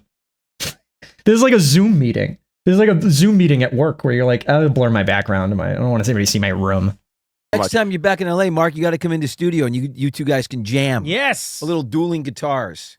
That's not going to happen. But what I could. He just. That's not going to happen. I'm glad he said that. I'm not doing that. What could happen is my son. He's 21. Wow. We have 4 kids. We have 2 olders and 2 youngers. All right, so we'll go to. They talk about their daughters, and Joey says something completely fucking insane here. It is amazing. And then you have 2 younger kids, right? I have 2 older. So both my olders are in New York. My daughter, 18, has a full ride to go be an animator at a school in New York. So she's very artistic, obviously. My son actually followed her, and now he's playing in New York. That's so crazy. You know, I have 2 older daughters, and then I have a 2-year-old daughter. But So here we go. He starts talking about his daughter. He's like, my daughter's in New York doing art school, which is probably a prestigious college. He's using that TV money to get her there. Joey also has a daughter who is doing something equally as important. that's so crazy. You know, I have 2 older daughters, and then I have a 2-year-old daughter. But my almost 19-year-old daughter, she's also an incredible artist, and she's also not. Part of her degree will be animation. It's funny. She's in themed entertainment design, which is, Disney is all over this thing, right? Because it's full submersion into sort of your experience. So when you go stay at a hotel or you go to a shopping mall or you go to a movie. You see Mark's face there? He's like, this is nothing like art. So she's designing hotels for Disney, if anything. She's also in art. She's, the thing is, she's kind of like doing something totally different. Actually, Yeah, she's also a great artist. She works at the hotels. It's a competition. It's like, watch Mark's face here. He's like, into sort of your experience. So when you go stay at a hotel or you go to a shopping mall or you go to a movie, it's full immersion into whatever you're doing, right? So it's almost 4D, 5D, 6D, whatever facet they want to call it. And her themed entertainment design program, she's doing amazing, and that's what she does. But she's an incredible artist. It's very similar. Matt's embarrassed. It's very similar. Joe, you're making us look stupid in front of Zach Morris. Look at him. Look at his face. It's like, Joe, shut up. There's like moments where they're like very embarrassed of what the other brother said. Usually Joe. They're usually embarrassed what Joe says because he always has to one up the guest when it's like, you're not one up anybody. This is really sad what you're saying. She's an entertainment design themed hotel nonsense. She's basically like designing like, okay, when you go to the Disney hotel, maybe there's a Star Wars theme. Are you designing it? No. What even is that? That's like you're in communications. I went to college. What'd you do? Communications. So you didn't go to college? Extremely similar. Yeah. She actually wanted to go into animation and wanted to be an Imagineer, and eventually wants to run Disney and bring it back to its roots. She's excited about And doing that. employ She wants to all be of the- us. She wants to be the first female president of Disney. Hey. I And think then give us- She's gonna. This is getting wildly insane. Now she's working at hotels, and now she wants to be the first female president of Disney, and she's going to bring it back to the way Disney used to be with the animation. Did you hear that? Listen to that. An Imagineer, and eventually wants to run Disney and bring it back to its roots. She's excited about And doing that. employ She wants all to of be the- us. She wants to be the first female Because they need it. She's going to give us all jobs that we don't have right now. We're not going to be working at Hallmark anymore. Joe can cheat on his wife all he wants. president of Disney. Which Hey. I And think then give loves us- she's going to do. Give us jobs. So my Charlie is she's amazing, and I can't believe that because it's almost the same thing. It's literally the same Love that. thing. She was Yeah. actually going to go for Yeah. animation and then and this themed. Look at him. He's biting his lip. He's like, it's almost the same thing. He's like, yeah. Anyway, I gotta get going, guys. This is really sad. This is why he didn't come. Because they'd be like, yo, your daughter's an entertainer. Dude, we gotta hook up with your daughter so she can get us a job at the. No. What a crazy thing to say. It went from she's going to college to help design like hotel themes and shit for Disney. And then, wait, is it even Disney? She's just going to college for like hotel design, pretty much. She's not going to college for Disney. She wants to work at Disney. So she's going for like hotel theme design. She doesn't even work at Disney yet. She's like 19. She might even change her major at some point. And then he's like, and then she just wants to run Disney and bring it back to its roots. That is a big stretch from Mark being like, my daughter's an amazing artist and she goes to college in New York for art. Really, really happy for your daughter, Mark. And he's like, that's really crazy because I wanted to tell everybody about my daughter. She's going to change Disney and make it better again. No, she's not. Does your daughter know you're saying this about her? That's a lot to put on her shoulders. Does she watch the pod? Like, Dad, don't fucking say that. What are you doing? I'm in hotel design, Dad. I don't even have a job yet. I live off of your Hallmark money right now, Dad. Look at his face. He's like, Jesus Christ. Entertainment design program was opened up at her school, and she was like, "This is incredible." And then she got in, which is like incredible. She shouldn't. I mean, it's really hard to do that, and she did it. So I'm really Great. proud of her. Yeah, That's amazing. Yeah. Congratulations. And now you have a 2-year-old. So you're still in it. I mean, you're basically trying to keep that rifle from getting wet. You got to go above water. dude. Just- I'm in it, man. Is that a dig? You're trying to keep that rifle from getting wet on set at your Hallmark movie with a writer? Is that what that means? Keep your rifle dry, Joe. Or you might actually get a divorce. All right, well, I thought that was funny. Okay, so this next part here is where they find out that Mark Paul Gosselaar actually had like a normal childhood and like didn't really try to get into acting, and he's just kind of doing well now still. He's like, yeah, I didn't give a shit. And then they're like, maybe we should have been like that. We were forced into the industry, and then we were desperate as fuck to the point where we had a whole show we were selling us. The whole show was us 3 brothers hanging out. That's it. What's the plot? We'll figure it out. Everybody wants to see the brothers together, right? Crazy, dude. So my parents weren't in the industry. It was just one of those things. My mom had a friend who was a model like print, stuff for like May Company or Mervyn's or things like that. And she said, yeah, dude. She said, "Oh, your son is cute. You should get him into modeling." Like, Yeah, they threw him to the wolves. That's really sick.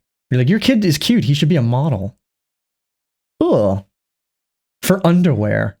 Like, what do you do? Like, if you had a kid and they said, like, somebody came up to me, like, your kid is cute. He should be a model. I'd be like, yeah, hold on, 911. Yeah, we have a PETA. We got a PETA bear right here. Call the cops. Send you to jail. So that's how I started. I was like 4 years old. But when we started, my mom had no idea. She was, she's an immigrant from Holland. Yeah. She, it was one of those things, no different really, I guess, than what my kids do now with Little League or, going for horseback riding lessons or whatever. It was one of those things that after school, hey, we have an audition. Do you want to go? Oh my gosh. Sure. Yeah, it sounds like fun. We would just go and, Joe's trying to get like a story in. Like, this is your guest, Joe. Let him talk. It just continued to kind of snowball after that. I got my SAG card, I think, when I was 10. So 1984, I got it. And from there, you just start doing things. So that's what I'm saying. I didn't take it seriously until probably in my early 20s, late teens, early 20s, where I said, oh my God, this is a career. That's almost good though, right? Because when you're young and when you're in it, you shouldn't be taking it seriously. You should just be having fun with it. And then that charm is almost something you need to almost kind of also, recapture if you can at times. I don't know, because when you talk about child actors, you can hear like three people talking. Andy's like, yeah, and then Joe talks over him for a second, shuts up. Andy finishes talking, and then Joe's like, and then he starts talking. You're like, okay, this person's talking. There's 5 people talking now. It's fucked.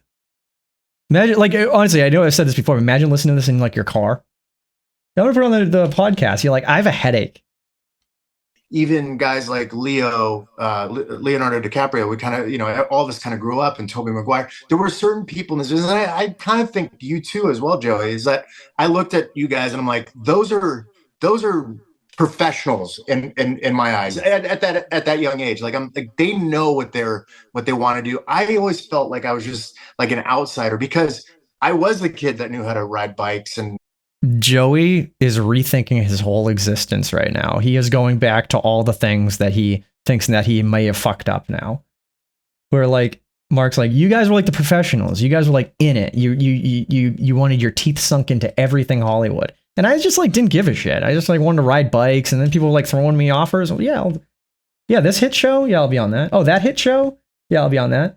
And they are hit shows. He's on hit shows that like do well in prime time. I don't watch them, but like he's been in major Hollywood films. And Joe's like, that's great, man. That's so good, man. And he's like, I was desperate. And that's where I fucked up. Look at him. He's so mad right now. He's like, I'm going to kill myself tonight. and play street hockey or skateboard, because that's what I wanted to be. I wanted to be an athlete. I was racing motorcycles when I didn't even want to do Hollywood. And now I'm in Hollywood. And Joe's like, all I wanted to do was Hollywood. I wanted to do anything. I wanted to tap dance, sing, be in shows, movies. I don't care. I just wanted to be in Hollywood. And he's like, yeah, I'm in Hollywood. Yep. And my daughter's going to art school. Oh, look at that.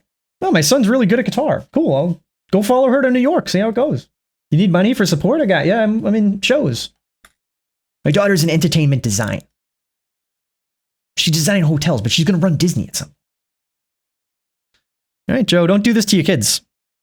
5 years old. And, that was my background. And then, oh, by the way, I was doing this on the side, right? I was doing acting on the side. So I always felt like, I wasn't where the level of what you guys were at, because I felt like you guys were actors and I was just like this outsider looking in. Wow. And now look at all of us. Look at where we are now, guys. I'm on your podcast at home on my webcam. And you guys are in your mom's basement with like 3 microphones. Look, that's kind of like a smug, like, and that's my story.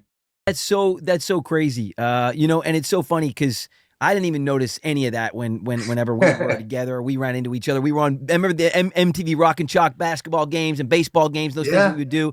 I just remember thinking, well, first of all, let me just say, I love the fact that you treat it like that your mother treated it almost like a hobby. She threw us to the wolves, and it seems like your mother kind of kept you away from the wolves a little bit.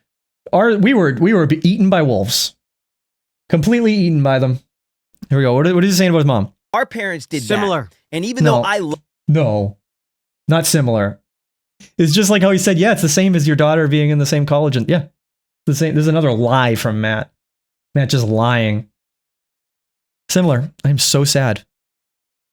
Loved it, and I was the driving force behind it. Like, I knew I wanted to do it, which is probably the difference. Is that the editor didn't need to put that in. He put in the facial reaction to be like, look at Matt is tense right now. Yeah, similar.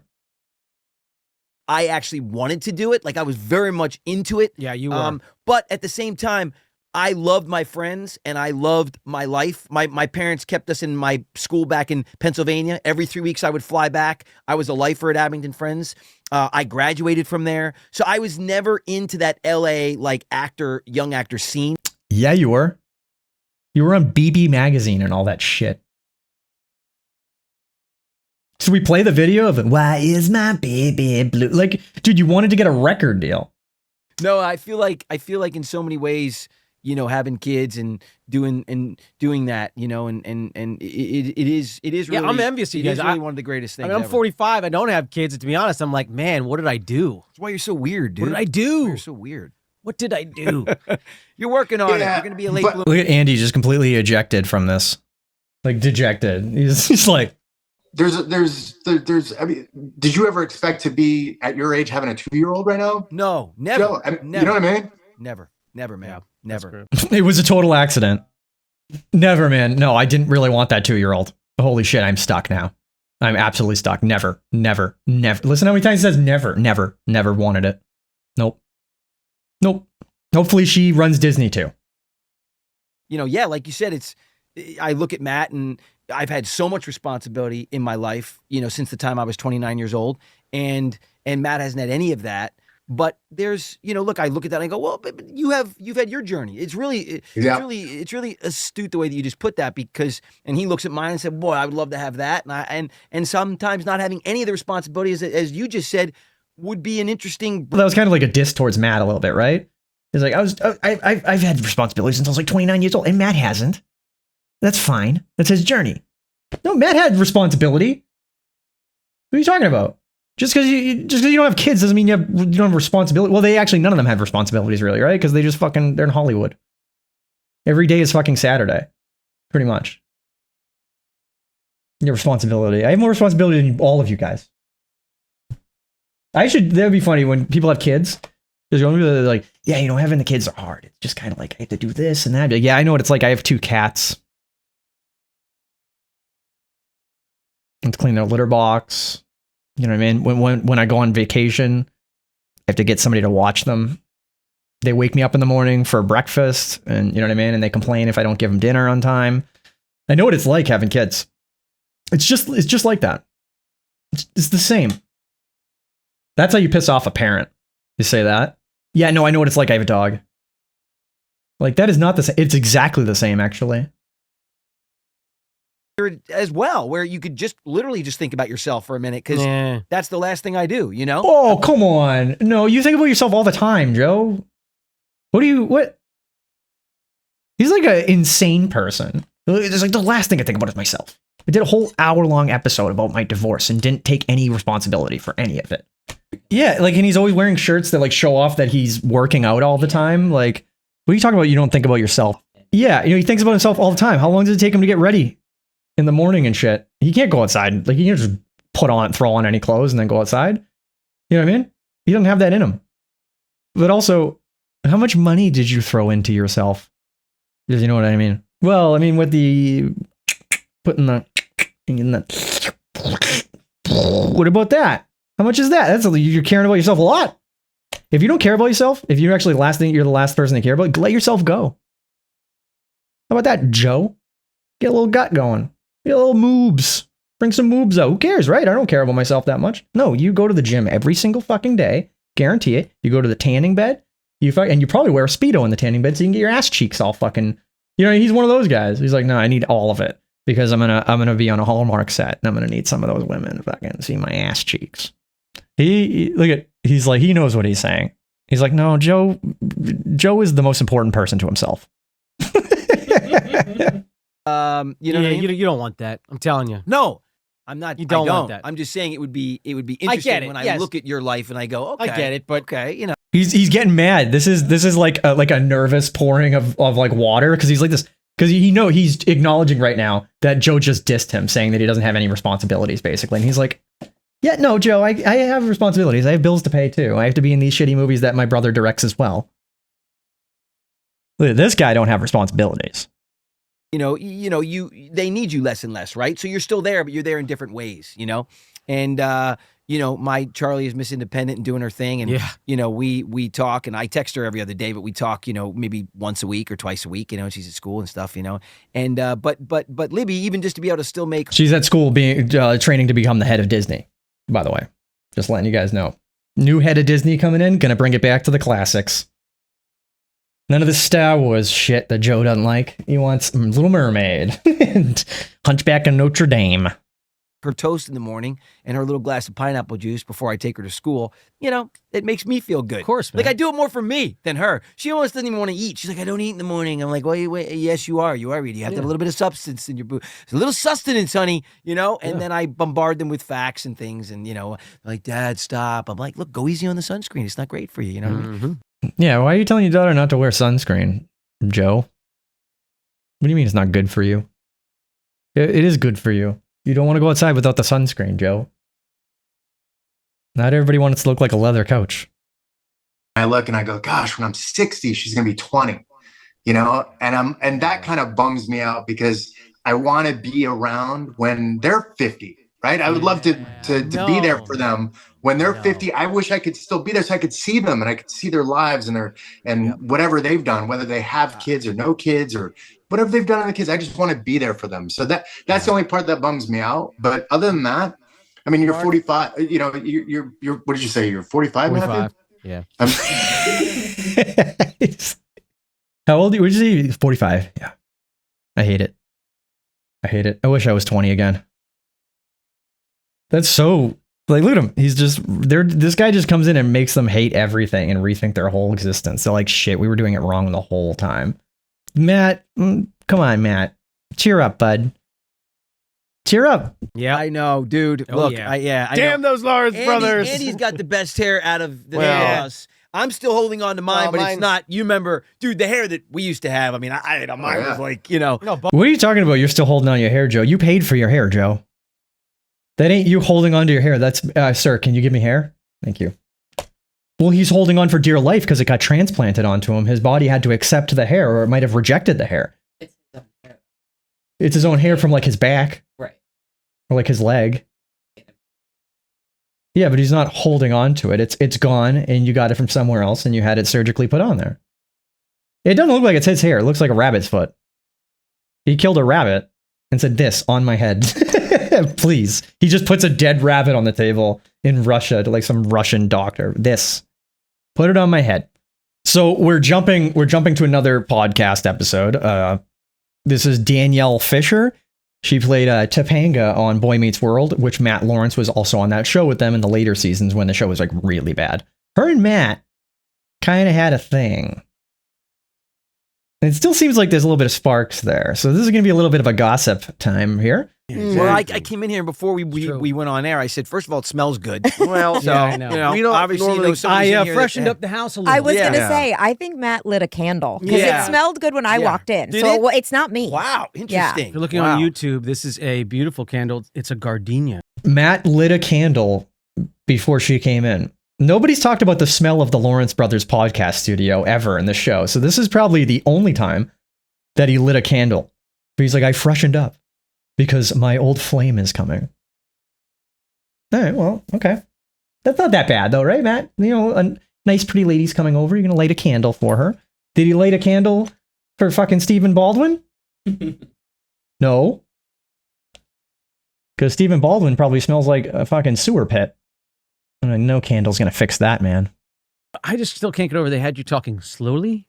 So slowly, Matt. Can you What? imagine me? Yeah, no, I can't. That's why I'm like, I why? know. That's why I'm saying you have to watch it. You'll be shocked. You'll Yeah, be I like, guess I will. Who is that person? That's so funny. When did it catch on that you could like really out-talk most people?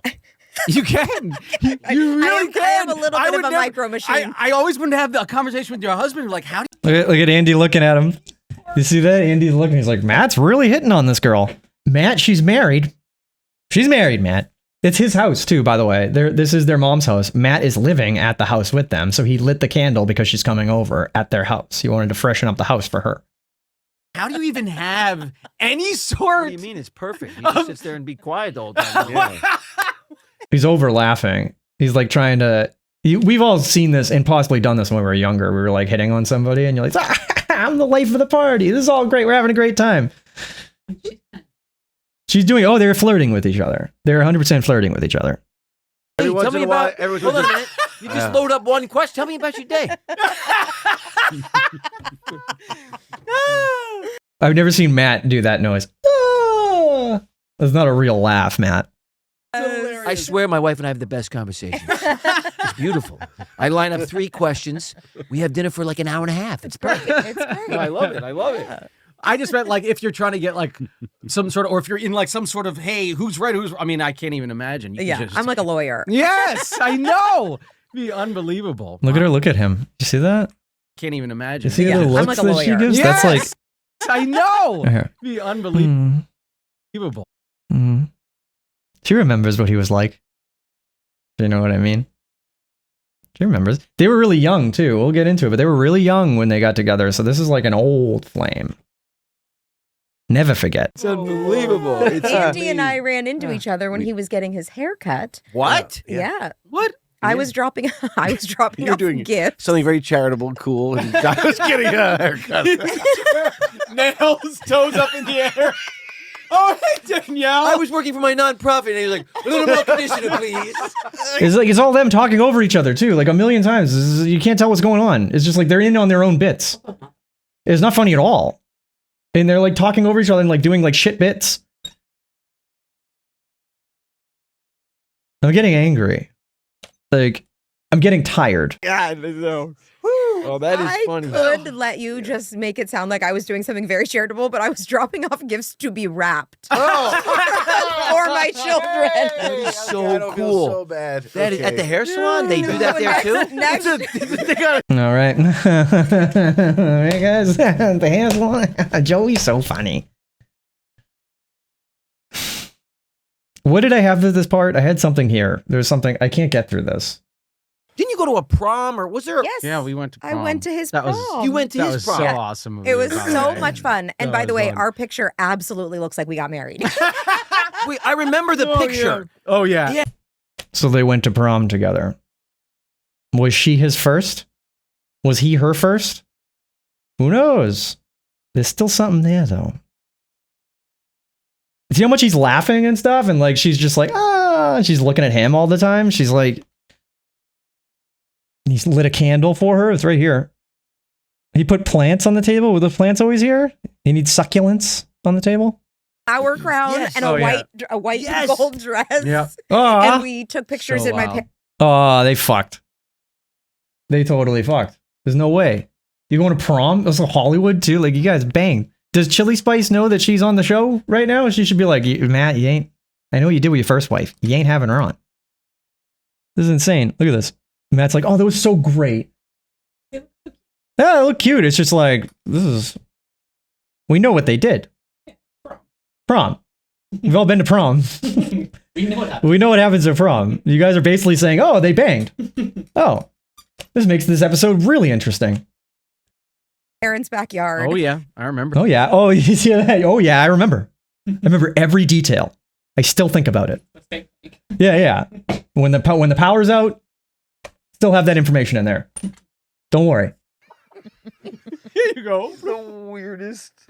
Love me, no. You just had a corsage. Taking this, taking this love me, as no. far as Love you can me. take Yeah, it. we huh? are. Yours Anyway. was on your wrist. Yeah, corsage and a boutonniere. Do you know I kept mine for like ever? I did too. I had mine for so long. For like They kept their corsages forever.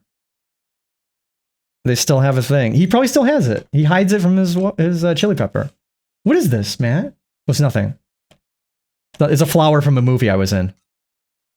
I may have just thrown it away. Yeah, seriously. Like, it was like it's like really old. Yeah, really old. Really dead. Yeah. Little, it was like this big. Was it white? Was it white? Yes. I remember this crumpled thing that you had because it was for a big years. deal, Yeah. man. This was like a big thing. I didn't. He's like, wait, was it white? I remember that. Yeah. I used to catch you in your room just like smelling it. Yeah, you're just crying and smelling it. And then you'd be like, hey, I gotta go to the bathroom. And you'd walk in the bathroom with it and be in there for like an hour. I remember that. Yeah. What was that? That was what that was? Holy shit. Now it all makes sense. He's like embarrassed about all this coming out right now. He's like, okay, guys, we shouldn't go too deep into this. I think I was gonna go to my prom. I didn't even really. And then I remember that little. and then you just changed the whole thing. Ribbon on there. How did you? Okay, he wasn't gonna go to his prom, and then you just changed the whole thing for me. I wasn't gonna go to my prom, and then you came along, and I did. I did go to my prom, and it was the best day of my life. I got to spend quite a bit of time with your entire family, and you guys were always so lovely. Yeah, and I so look forward to all those Joey likes hearing Lawrence that. family dinners we got to do. Oh my Right? god, That was really cool. That was really cool. You don't realize how incredible those days are. Until they're gone. They always talk about the past. There's like they don't have a future or a now. They just have the past was great, and that's all. That's his whole show. Like if you want to feel like nostalgic or just like be like, yeah, I want to hear people talk about how good the old days were while not being in those days. Watch this. That's it. You're like, yeah, you guys are right. The past was better than now.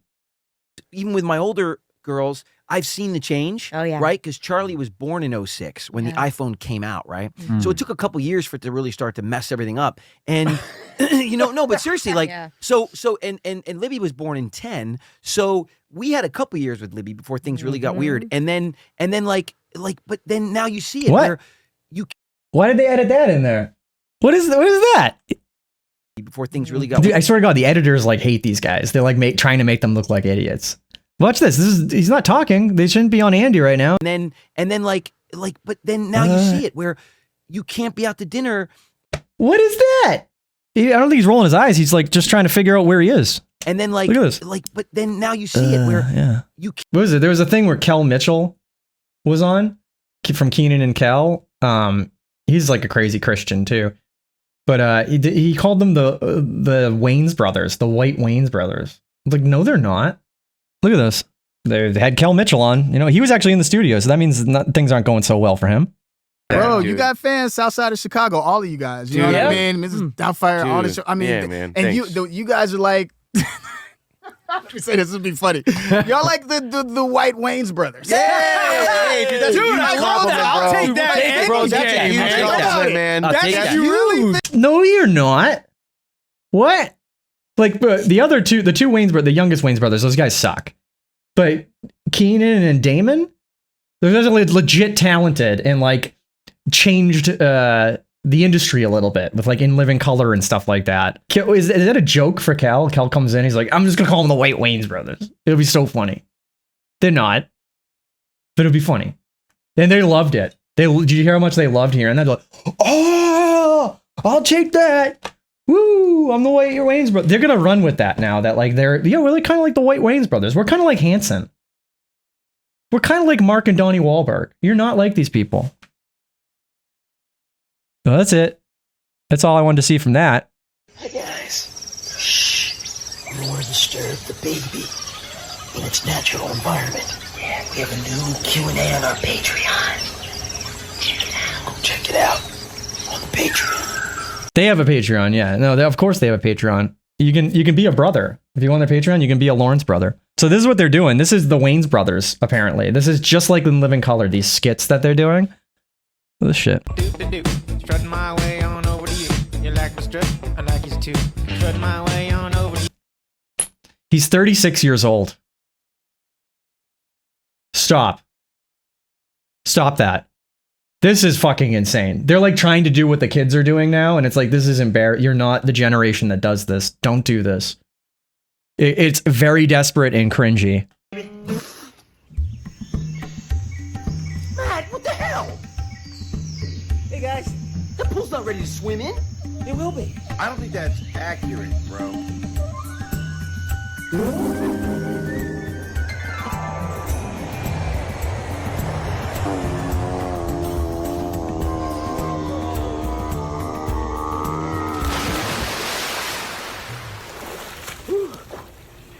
See?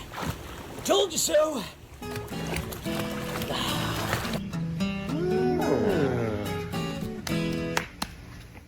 What the fuck was that? What the fuck does that mean? The Lawrence brothers can't swim in their pool. What? What was the joke? That Matt could clean the pool by jumping in it? Also, where'd they get the green pool? There's just like a dirty pool there, or did they dye the pool green and throw leaves in it for the bit? And then have some Mexican clean it out? Well, I mean, that's what they do in California. It's all the work that's done there is done by Mexicans. That's what I know. That's what I was taught in school. That's what they taught me in school. Like, and you're gonna learn about the capitals of the states. You're like, well, what's the capital of California? Well, it's Mexico. Rick Astley's that big hit, you know, together. Ansley? Never gonna give Rick Astley. Never gonna give you up. Never gonna let you down. Never gonna turn around and desert you. Never gonna make you cry. Never gonna say goodbye. Never gonna tell a lie and hurt you. We didn't even cover any of the times they sing. And I'll do a montage here. That's going to be a lot of work to edit. I don't even think I'll do that. They sing all the time in the podcast, and they go way too many bars over than what they should be doing. I think we're done with that. I think we're good with this is their shorts. So this is fucking great. The podcast is turning into like whoever's selling whatever, they're going to have them on as a guest so they can sell their weird snake oil. This shit is nuts. This is fucking absolutely bizarre. Like and subscribe on our YouTube and check out our merch. Link is in the bio. Check out the merch. We got it, Joe. Don't worry. We're supporters. And we are joined in studio today, which is always our favorite, by a good friend of ours, Caroline Allen, the mineral geek, who, by the way, and I say that because that's how she refers to herself. Hey, I'm a reptile geek. I get it. Yeah, I'm a car geek. So anyway, no, but she is a proponent and a master of minerals. And minerals are a supplement that are vital to our literal existence. Anyway, we're going to talk about all that today. And much, much more. So, which is so cool. We're so happy to have you. Basically, they're just gonna sell her product for her. We're gonna talk about minerals. She's a master of minerals, and minerals are like things that we need on the planet. Yeah, minerals are like everywhere in the universe. You fucking moron. What minerals? I go eat dirt. There's minerals in that. Should I be taking those, or just any minerals? Go eat sand on the beach? And minerals. Watch this product. This product is fucking insane. This is like the dumbest shit I've ever heard in my life. We love to talk about things we really believe in. You're very passionate about this. I am. You have Joe's been. super. Joe's been into this for a while. This has been something he's been very well, I think it happens when a aware man of. reaches that certain age. Yeah, 40. Yeah. No, you know what it is, honestly, is I've always been into health and fitness. But believe it or not, my wife was super into alternative stuff because she had horrible stomach issues, and she had to find ways to cure it, right?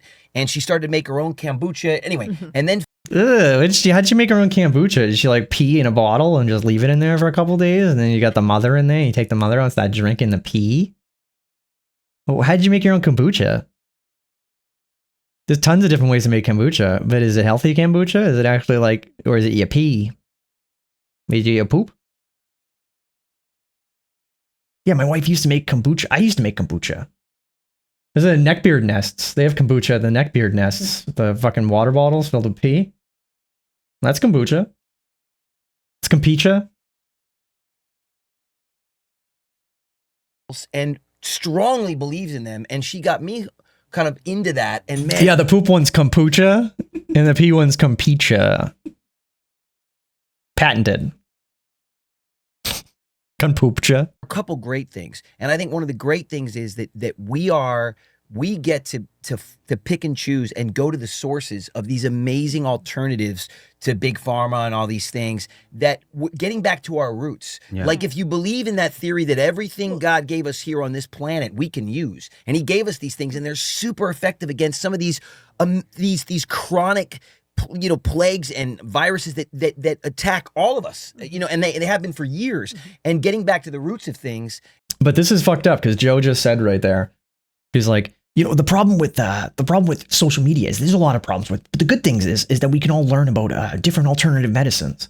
No, that's a problem with social media, actually. That's a big problem because there's people that don't want to get vaccinated and fucking people that think that you can go to some guy and he'll be woo, and then your cancer's gone. No, that's a problem. People eating, what were people eating recently? Oh, there was poop. That thing, there was like some medical thing that people did where like they took like fecal matter or something like that from like healthy, like it was like a fecal matter, like, yeah, fecal transplant.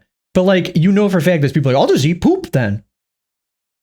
Like, no, the doctors are taking the things out of the shit and then putting so it like changes your gut biome and stuff like that. It's like, but like, he's just like, yeah, it's all great. We can learn about alternative medicines all the time. It's like, that's what's destroying our planet, Joe. Fucking retards out there thinking RFK Jr. is a smart guy. Like, yeah, you just fucking, you got cancer? Just go in the sun. That's how you get cancer.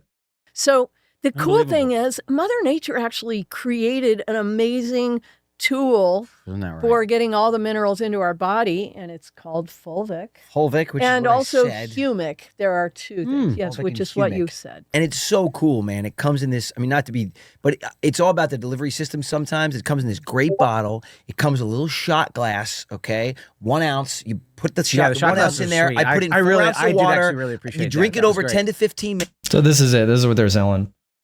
This drink that helps you break down minerals.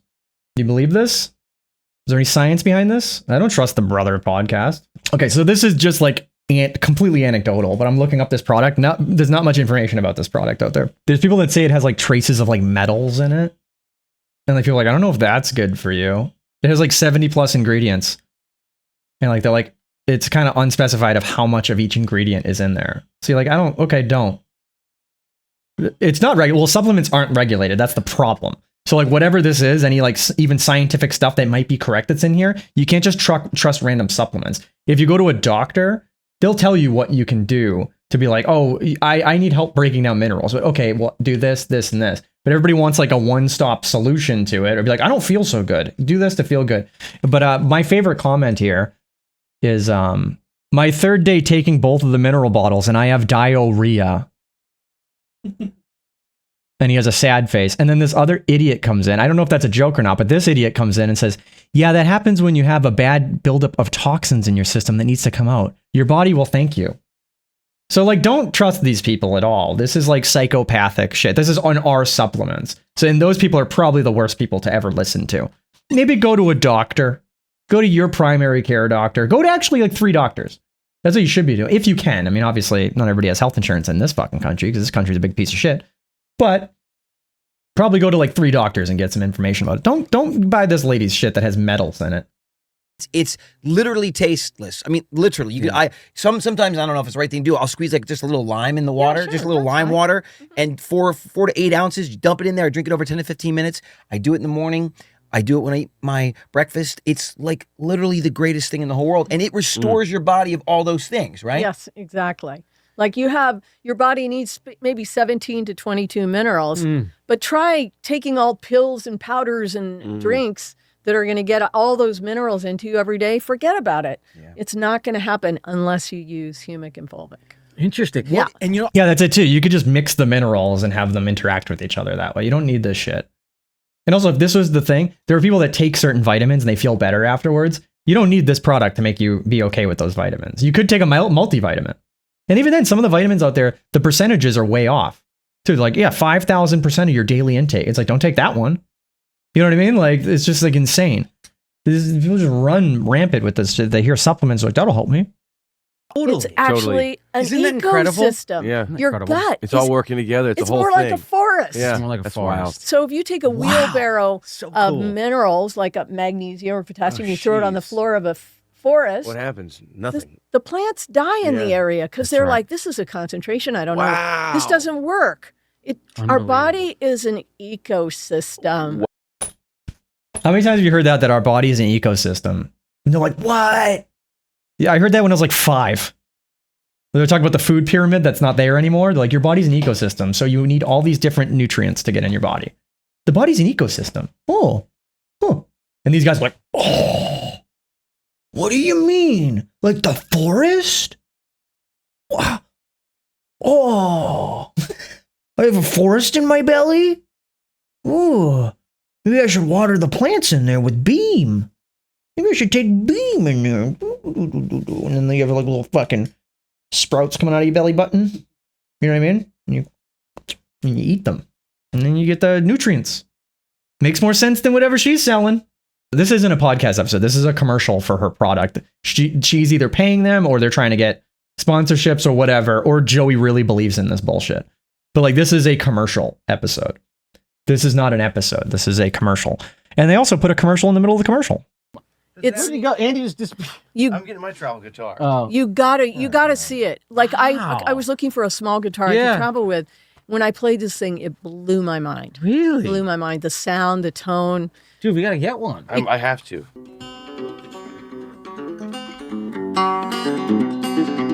Yeah. Why did Andy bust out the guitar? Just to show her a lick or two? And then Joey goes, yeah. Like, I'd be pissed if I just pull out a guitar and somebody just starts singing over it. Like, shut up for a second. I'm trying to play guitar. Thank you. If anybody's going to sing over this, it's going to be me. Thank you. Thank you. Appreciate it. Can you grab me my guitar? It's acoustic. Can't do it. Hold on.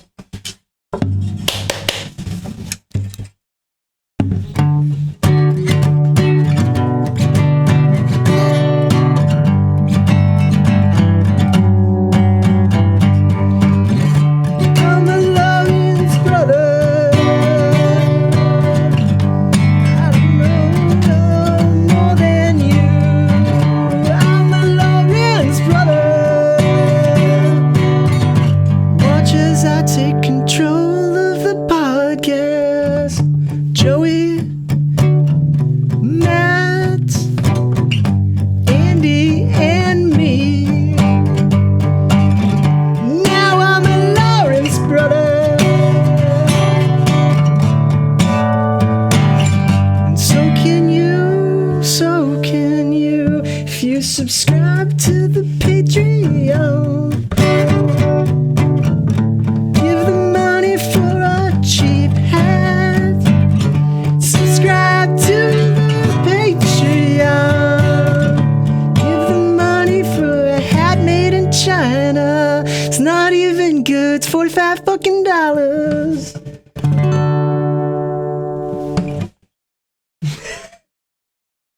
All right, this is the Superman episode, and we're going to see them do a commercial for it, for this bike that nobody's going to buy. Do they think their audience is going to go in and use promo code Joey Lawrence has fake hair to buy these bikes and shit? Probably not.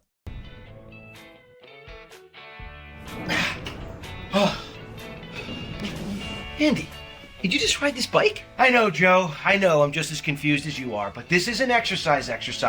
This is a Carol bike, which means pretty much does everything for you. Oh, yeah? Next thing you're going to tell me you're boosting your VO2 max. Actually, yeah. After 30, your VO2 max decreases 10% each decade, which is why walking upstairs feels like hiking Everest. And this bike fixes that. In just 8 weeks. They still have the sitcom training in this. Like, Joe, you know, I'm using the bike. So next you're going to tell me that this bike is really good for you, right? How much is this? This is like $3,000. Who's going to buy this watching your podcast, guys? How did you get the money for this? How did this company was like, yeah, you guys get 7,000 views per video. Definitely. Your audience is definitely going to buy these fucking exercise bikes that are like $3,000. How much is the Carol? It's $3,000. Literally 2 20-second sprints. AI figures out everything for you. So you get fit without even trying. Basically, it's science, Joe. That's not how that works. It's not that you can get fit without even trying. I don't care what they're trying to sell you. They're trying to sell this to like fat 50-year-old women that are like, yeah, you can exercise without even trying. No, you still have to try. Yep, you have to sweat. You don't go on the bike and it magically just does the thing. No, you have to set the settings up and be like, I gotta push for it. Nobody's gonna buy this with their promo code. Science, not some guy in short shorts yelling push harder. Well, if that's the case, we gotta tell everybody where to get this bike. Go to carolbike.com and use code brotherly to get $100 off. $100 off what I'm seeing right here is $3,094. So you're paying $9,990 fucking $6. I don't know how to do math. That's not a deal, guys. Use promo code Brotherly Joe Lawrence and get $2,000 off. Oh, okay. Yeah. $100 off? Bro, that's like the shipping. Yeah. I know you're gonna pay more in shipping. This is like a exercise bike. You're gonna pay like $100 in shipping. Do you get free shipping? Great. So the plot thickens. They have the guy that made the Carol bike on their fucking podcast. This is another commercial. This is bullshit. This is fucking bullshit. So this is the final stretch. I will be updating everybody in the video once I hopefully receive my Kickstarter for the Joey Lawrence and Andy Lawrence and Matt Lawrence Detective Agency graphic novel. And me and my friend are going to be putting $35 down each, and we will get it. So we're going to watch these two guys that they're like suck up to them so hard. It's crazy. These two guys that like are helping them make the comic are on, and they're like treating them like, this is an honor to be on here with you. Now I'll do Woody Allen, you Mike Tyson. What? Hello, Mike. These arms are wow. You're a beautiful little man. I mean, I love you. I love your movies. And I'm gonna eat you. I'm gonna eat you. Please don't eat. I love a matzo ball soup and some matzo and some dry crackers. If I didn't know who they were, I would watch the rest of that. Be like, how did it get to there? That's a good promo for the beginning. Where you're like, fuck are these guys? Hold a lot of attention. Oh yeah. Can you get this one? Time out. And you gotta even it out. We will. But do the little I just want to warn both my brothers. Pod today. Just my brothers. We got a big crowd here, and it's a rambunctious, crowd. Yeah, so let's try not to talk over each other and let everybody have a moment to speak. For the viewers out there, if you were just this is Joey gets mad at that too. So, we can't talk over you guys. It's the whole podcast. People watch us to talk over each other. They like to not be able to hear anything. Andy sees the comments. He's like reading all the comments, being like, yeah, we do talk over each other a lot. They'll never learn though. They will talk over each other in this. In the next episode, he'll say the same spiel. But like, see what I mean though? We've watched it. We've seen enough to know that that's what they do. They just talk over each other. I don't even think this video that I'm making is watchable because they talk over each other so much. How the fuck am I going to edit this? I can't make any smooth transitions because there's no silence. But there are another couple of bros with us today. Andy, take it away. Berkowitz Brothers, welcome to the pod. What? Now we gotta say the Berkowitz Brothers. We have teamed up with these astute fellows to work on our Lawrence Brothers Detective Agency graphic novel. There you go. Kickstart live now. Thank you. Yes. Join the agency, everybody. You guys got to join the agency. Help us bring this to life. We're very excited about it. Link is in all our bios. So this is the Kickstarter right here, right? Record and I'm coming in. Oh, they didn't even record it with their good cameras. We're basically pleading. Please help us. All right, guys, here we go. Hey, everybody. It's the Lawrence Brothers here. Welcome to the Lawrence Brothers Detective Agency. They're already talking over each other, even in the fucking promo for it. Get ready, Shmee. Get okay. Good boy. Okay. Sorry. Go ahead. Take it, Joe. Hey, everybody. Welcome to the Lawrence Brothers Detective Agency.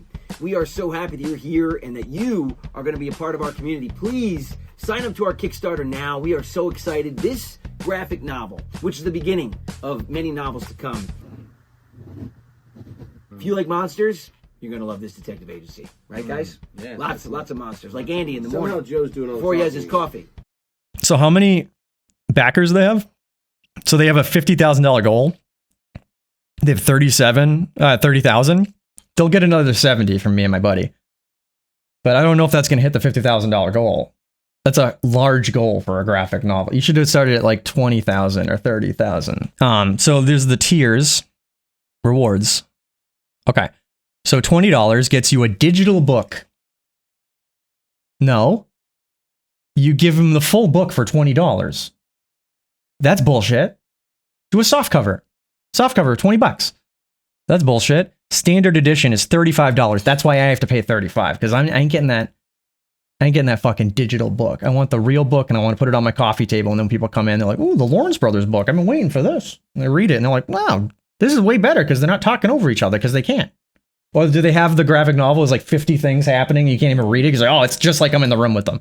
Okay, so that gives you that. 79 people got that. How many people are cheap assholes? 36 people are cheap fucks and got the digital book. You petty pieces of shit. $100 is the Little Brother edition. $100, 10 people bought that one. So here you get the deluxe edition graphic novel with a slipcase. I might do $100. 3 Lawrence Brothers collector cards encased. Ooh. Do you want to go half on it? I kind of want those. Yeah, I love the Lawrence Brothers. You want to go halfies? I'm not even kidding. Do you want to go half on it? Yeah, think about it. We already bought a cat mural. Let's get a fucking Lawrence Brothers slipcase and the cards. The PDF version of the book. Wait, you don't give the PDF in the standard edition? What the? It should be all inclusive. If you pay $35, you should all get the digital. Doesn't cost you shit. It's a fucking file. And fuck you guys, man. You have to pay $100 to get the digital version too? What if my house burns down? Then I lose my Lawrence Brothers fucking graphic novel. I could have it in the cloud and never have it burned down. Okay, so then you get a Detective Agency art print. See, we could get that and put it in we could put that in the living room. So this is a good deal. Next one is the retailer bundle. You get 2 people back this. So there's a couple retailers out there be like, we're going to put this in our store. Retailer bundle is 10 standard edition copies. Look at all 10 of them right there. The signed Whoa edition. Oh God, you want to pay $250? You want to go halfies on the $250 because we can get it signed by them. It's the Whoa edition. Whoa. So you get the PDF, the novel, the art print cards, and your name listed in the book's thank you page. Wait, oh, it's signed. Okay, so you get the signed one too. How much? You can't sell that for anything. Nobody's gonna want to buy that. The signed Brotherly Love edition, $400. One person backed that. Well, how many people backed the Whoa one? 3 people. Okay, 1 for this. So you get all the stuff. The extra thing here is backer's name inscribed by the Lawrence Brothers in your book. What do you mean? I'm already in the thank you page. Who cares? I'm in the book. Graphic novel cameo edition. So you get all the shit, and you get the backer will be drawn as a supporting character in the book. Only 10 available. We're only doing 10 people. It's hard enough to fucking shove all you idiots in the book. And 3 people gave them $1,000, being like, I want to be a character in that fucking graphic novel. That's insane. The Little Brother edition's all gone. You can't have these anymore. 1 person backed that. Okay, the 4th Lawrence Brother edition. What is this one? Okay, you get all the stuff. Backer to be named the official 4th Lawrence Brother? I missed out on that one. That one's only $5,000. Fuck, that one's actually a good deal. I get to be a Lawrence Brother. So 0 people are going to be the Lawrence Brothers because nobody backed it. I could have been the only one. I could have been like, I am the 4th. Okay, 1 person did get okay, this is the same one. So 1 person did buy this. And with this one, you get the original print, the original portrait of the Lawrence Brothers and you by the artist. So you can be in it with them. I could just Photoshop myself in with them. Joey, if you see this at all, I will be giving you $35 for this. I really hope it makes its fucking goal so that we can get one of these. So anyway, that's a good deal. But it was. Well, that's like Michael Jackson's real voice, supposedly. Yeah. I heard that. No, that's not. No. Supposedly he had like a deep voice. Yeah. I'll tell you something about Michael. I'll tell you something about Michael. Well, believe it or not, we had the same vocal coach growing up because Seth Rigg. Name dropping Joe. I'm gonna call him name dropping Joe. Right? These are name drops. And I'll tell you something about Michael Jackson. I had the same vocal coach as him. So I'm basically like the next Michael Jackson. No, you're not. That's why he sings all the time, because his parents paid so much fucking money for that goddamn vocal coach. So he's like, I have to use it. That's why you have such a beautiful high voice. I do. It's true. No, was the go-to vocal coach in the 80s. Do you think they're kind of teasing him or teasing them a little bit? Like, this kind of seems like some sort of like almost scam a little bit to these guys. Like, I don't know if if the Lawrence Brothers went to them or they went to Lawrence Brothers and be like, we got to get a graphic novel together. I feel like, which one do you think happened? The chicken or the egg? But like these guys are like sucking up to them like so hard. This is the most LA bullshit I've ever fucking seen in my life. How these guys are like, yeah. And then you find out they're from the East Coast. So it's like, you're not even, what do you do? Like if these guys are on the East Coast, they'd be like, you're a scum. You know what I mean? Like that fake platitude LA type thing in the industry doesn't work in like New York and stuff like that. Like people just like, it does work for like, but like retards. You know what I mean? But like in LA, everybody's like, in like the industry, it's like everybody's like super like, oh yeah, everything, oh it'd be great, yeah, it's great. You know what I mean? And then they talk shit behind each other's backs. People on the East Coast, like they're always looking for like scumbags. Like, are you a scum? Everybody, guys, everybody. I mean, Tina Turner, Madonna, you name it, Michael Jackson. And believe it or not, his protege became one of our dear family friends, Steve We've Rial, had him on the podcast. who we've had on the pod. Jeez. And he now works with. He's like, we had him on the podcast. He was his protege. We had him on the podcast. He became our family friend. So we're like in the industry still. Technically. We're somebody. We're all somebody. Together collectively, we are somebody. We're the Lawrence brothers.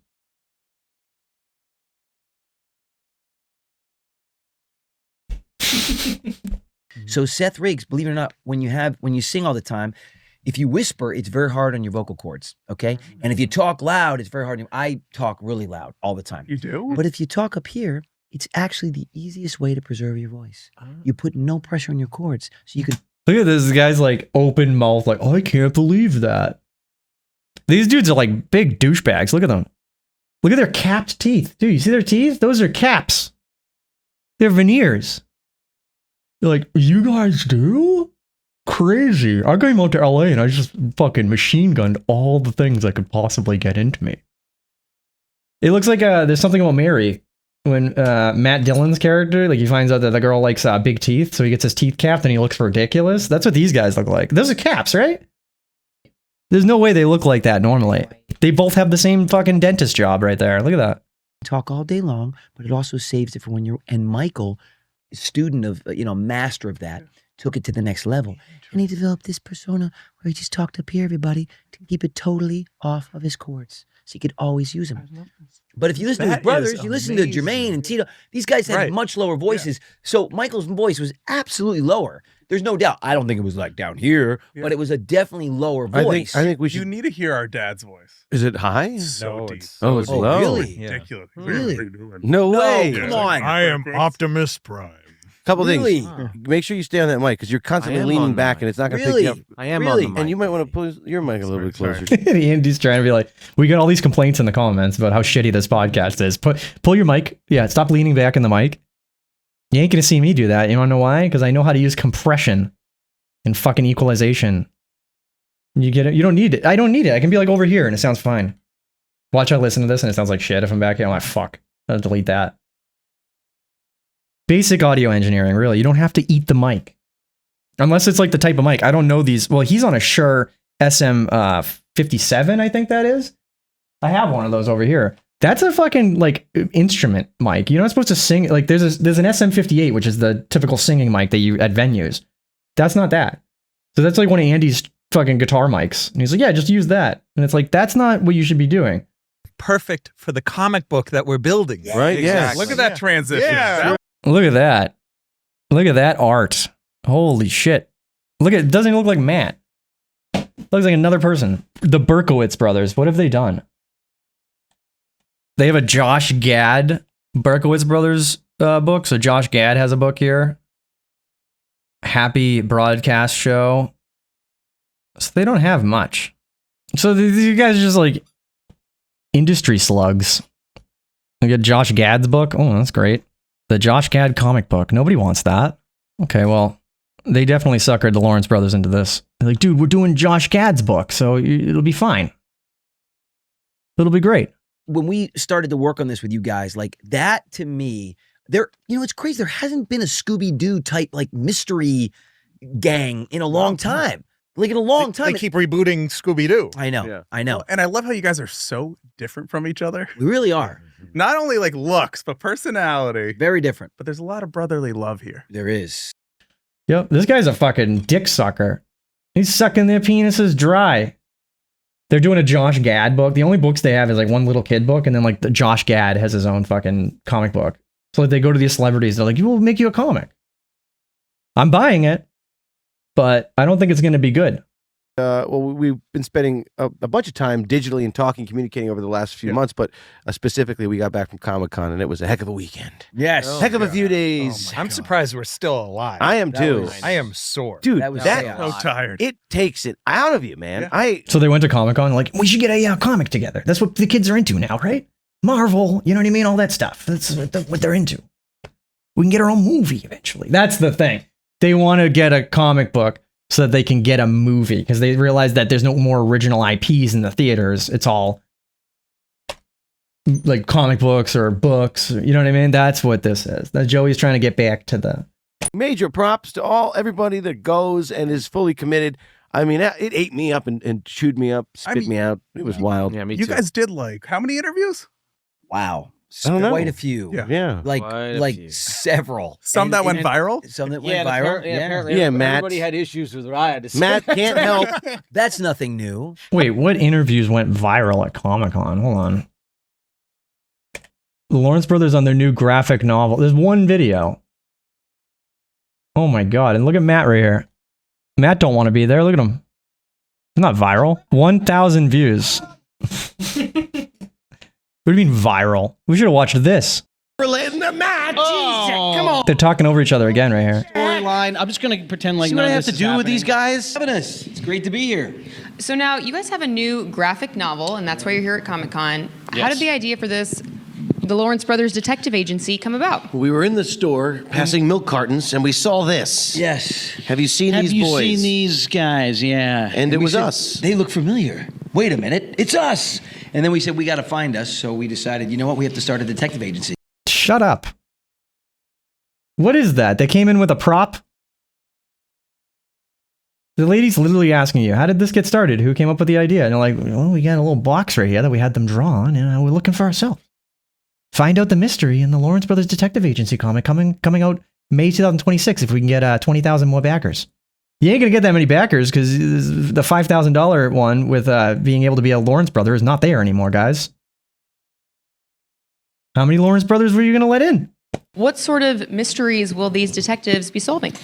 Lost. Well, just right away, talk over each other. You can't ask them a question; they'll all answer right away. Listen to this. Mysteries will these detectives be solving? Lost careers from the 90s. Yes. Yeah, no. It's like a race to get the fucking. You know what I mean? You see, Matt got pissed right there. Oh, one more. Detectives be solving? Lost careers from the 90s. Yes. Yeah, no. Lots of childhood stars. Where have they gone? Missing. Yes. So we're going to go find them. Yeah, truly. Your favorite cast that you have not seen in 30 years. Are they still working? Are they even alive? We're going to go find out. They're working. You just have to go to the Hallmark channel on a fucking Christmas. You'll see them. It's on Tubi. We watched one of his videos on Tubi. It's on Tubi. They're still working. You just have to go to Tubi. Or Roku television. You know, the free stuff. Things. We're going to be looking at everything. That's part of it. But, you know, it's kind of like a sort of an edgy adult Scooby-Doo. And we actually are going to have a detective agency and we're going to go find stuff. What do you mean edgy? There's nothing edgy about you guys. You're the most vanilla people I've ever seen. Yeah. How is it edgy? We got to get this novel. Are they going to show their penises? Right? Are they going to call each other They going to talk about trans people? What's edgy about this? You say the N-word?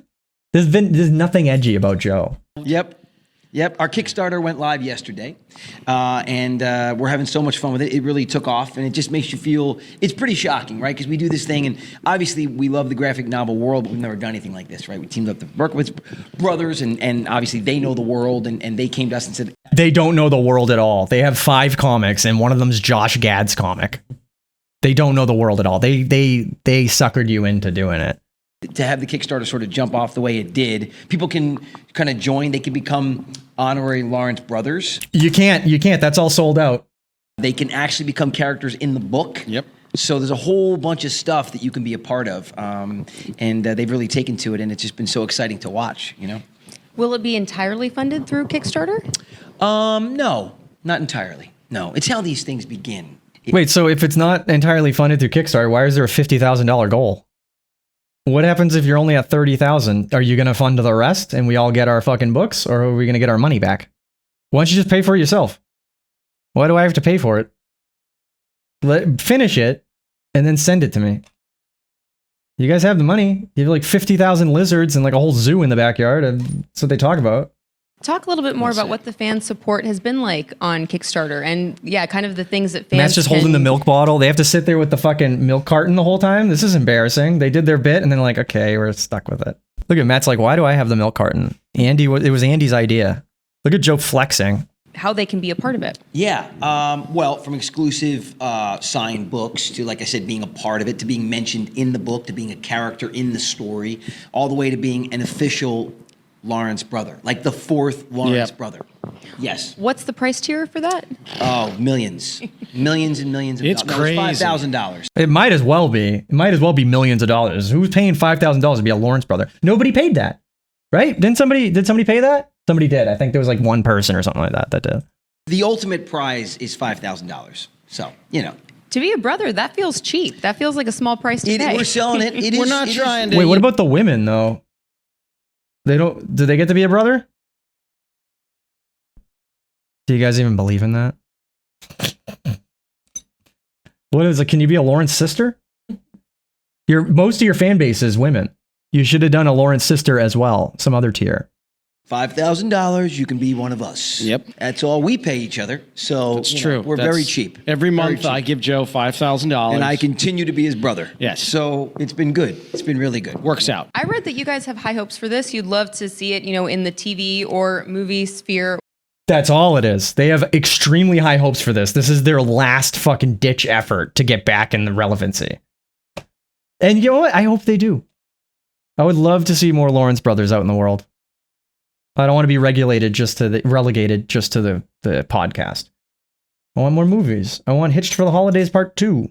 Animated series for sure would be the next phase. It is going to be the next phase. Yeah. This is the beginning. We're all big fans of animation and stuff, and yes. And again, I think it would be a fun step. When I said Scooby-Doo, that's where we see it going. It's an adult, kind of Scooby-Doo. Edgy, fun, and animated for sure. It better be fucking edgy. If I pay $35, I better have some fucking edge. Like edge enough to like cut my fucking hand off of. Be edgy about it. You gonna talk about Trump? Berkowitz brothers and Sean Von Gorman, we're going to kick the butt. I had a out little of the guest Lawrence star on brothers. NCIS. Oh, did you see that? He talked over him and he just fucking gave up. He did a podcast move. Watch us. NCIS. Oh. From that point on, I knew. And he just shuts up. He's like, yeah. We were destined for this. Yeah. Now, earlier we were talking feel about like how they it's secretly set hate each in other. Hollywood, so definitely very Look, Andy's meta. pissed. And even though it sounds super fun and edgy, I guess will that edginess take it into maybe kind of addressing some of the pitfalls of Hollywood that you guys experienced as young actors? Absolutely. Why not? Yeah. I don't think anything's off the table. Andy's like, well, they're all talking. Yeah, like I didn't get to show it in this video enough, but like Andy gets railroaded all the time. He is like the brother that talks the least. They do not let him talk at all. Creatively, we are unobstructed, so there are several directions that it will go, and that we've talked about it going. And We'll have you laughing. We'll have you crying. Yep. The full gamut of Shrieking, emotions. Yes, hiding your face in fear. There'll be a whole gamut of emotions. You might never leave your house. Who knows? Well, a lot of people aren't doing that just in general nowadays. True. So So why not get behind a graphic novel? Sit on the couch, scroll, and read. It'll be Form of perfect. You'll entertainment. love it. You'll love it. But so many fans are just so excited to still see you all working together. I mean, all these years later, why? We're still alive. We are. Have you seen these boys? Oh my god. Okay, we get it. You have a prop. It's played out. We get it. It's us. Yeah. Oh, they even said it. Did he? These boys. It's played out. You've done that bit. It's played out. We get it. It's us. Yeah. Bro, you can't just like out your brother like that. Like he's doing a thing. You're trying to sell it. He's like, oh, we get it, Andy, you stupid retard. Shut up. Embarrassing him in front of all the 1,000 people watching this. Did any of them go viral? No, you guys talk over each other all the time. Nobody can listen to like fucking 5 minutes worth of your shit. I'm their biggest fan. I'm literally their biggest fan. Why is it important for you guys to still work together as at 'em brothers and flexing. create content together, have the podcast together, and deliver to fans in that way? Nope. Yeah, honestly. Andy tried to do Create it. content together, have the podcast together, and deliver to fans in that way. Yeah, No, not honestly, yet. we've been so Oh, lucky. wait. We've been, in all seriousness, been able to do this for 40 years, and it's pretty crazy. Well, speak for yourself. I'm 37, but yeah, that's cool. okay, well, obviously we've been dragging Andy through it, which is why he's even still working. But at the end of the day, That's a fucking diss. And it's totally true. Andy only has a career because of the other two Lawrence brothers. the whole world of entertainment has changed so drastically in the last 5-10 years, especially after COVID. Like everything just changed. And, doing the podcast, like Andy said, and doing this graphic novel, these are things that we never really saw ourselves doing, but we're having so much fun doing it. And as Matt has said before and Andy said before, when we work together, we really have more fun than at any other time. So to be at this point in our lives as grown men and to be able to work together and have this kind of fun doing what we love to do and to be supported by an incredible group of fans in our community that has followed us for so many years, you just can't really ask for anything more. I think the best way to sum this up short and I just sweet did would it. be Nice. What I said was pretty Just fucking. I just did it. Shut the fuck up, Matt. Like they're so rude. Joey's a prick. This is the conclusion I come to. Joey's a fucking prick. And Andy doesn't get a word in. Andy's a little fucking agreeable person. You don't put his foot down. If that was my brother Joe, there would be a point where I'd just explode and I would tell him a lot of bad things. I'm not gonna say it because he's not my brother. There's no fucking reason. But I'd be like, I will belittle you as a person. You will feel low after I'm done with you if you treat me like that. Are you fucking kidding me? I've done that. I've done that to family members where I was like, no. We don't, this isn't the dynamic. But he just lets it happen live on the internet? Imagine that. Live on the internet, you get belittled like that by your fucking older brother? Wow. It's bad enough if it happens at your family get-together, let alone on the internet for everybody to see. Holy shit. Alone, okay, weak, together, strong. Yeah, I know you and Andy have said that a lot, but I never really personally said that. But that's really just sums it up. Sure, I like it. Yeah. Look at this is a power move too. Joe has his whole bicep on Matt's side, like taking up an armrest. He's taking up both armrests. Look at this. Taking up both armrests. Matt's just kind of like. And you've kind of teased over the years that maybe a new TV project from all of you is coming. What are the latest updates on that? It is, and we're getting closer and closer to it. It's just, we finally have season 1 complete, and season 2 Just give up talking once because Joe's doing it all. Go ahead. Ooh, damn. I don't know how we haven't seen this. We've seen like everything from the Lawrence brothers, but this is something else. Yeah, this is really, and this is out in public too. This isn't even in their house at the podcast. This is like how they act in public. They're like melting down. The podcast is ruining their relationship, I think. You want to cut in? I'm joking. I know you are. But we're going to pass the milk carton, and that's going to give us the opportunity to speak. Oh yeah, that's a good idea. I like that. Anyway, season 1 is complete. Anyways, I'm gonna keep talking without the thing. That is a good idea. Anyway, so what I was saying about everything is that I'm the leader of the Lawrence brothers, and these are the other brothers. I'm Joey. You know what I mean? I'm Uncle Joey. I just come in and I shit all over people's faces and dreams. It'll be launching soon, and we'll be getting all the details coming out probably in the next month or so. Next month or so? So we're going to be hearing about their new show in a month or so. This is 3 weeks ago, Joe. You got one more week for me to hear about your new show that you've been talking about for 2 fucking years. I want that show to come out. Season 1 of the series. Now, this is the Hollywood Reporter, so I'm going to kind of dig in. Are you shopping it around? Is it coming out on streaming? What's the plan? It's well, the here's new the world, thing. so it's going to be. Our brother Joe loves to put the cart before the horse. Now, there's no. Ooh, it's not coming out. It's not coming out. That's Matt just basically saying Joe is going way too far into something that we don't even have the season done yet, actually. Are you guys shopping it around? I know how the industry works. Is anybody buying this? Is it going to be on YouTube? That's low. If it's just on YouTube, they just release it on YouTube. And they should. If they finish it and nobody buys it, just put it on YouTube and just make it part of your Patreon. You know what I mean? I can be the 4th Lawrence brother, guys. Let me in. I can show you guys how to do it. I know. There's a lot of horses and a lot of carts. No, we are ready to go. No, we did season 1. We're gonna launch it in a very unique way. So trying to be as vague as possible, cutting edge as possible. Andy's pissed. The business Look at has him. Changed. It's really changed. So we have to adapt with the business, and going the old way is not really the best way to get your product out there anymore. Okay, 2 things. Andy is fucking pissed off right now completely, and he's like being a total turd about everything, which is understandable because everybody's railroading him. Second of all, this is the most vague way to say nobody has bought our show yet. Like, what's happening is Matt is basically saying, so the industry has changed a little bit. but we're going to figure it out. We're trying to figure out the most interesting way to put it out. And really, you're just saying nobody's bought your fucking show at all. Nobody's bought this. You don't know where to sell it. You shouldn't have brought it up. Yeah, that's why he said he's putting the cart before the horse right now. Popcorn Bucket Comic-Con questions from the Crypto, the dog from Superman, Popcorn Bucket. Each of you can draw one out of it. And then the milk carton's down. I got the $1 million question. I'll go first. What's your favorite comic book villain and why the Joker? Because he's the best. Good. You really want me to go for this? Well, I got to give a little backstory. Oh, did he break the mic? He actually broke it?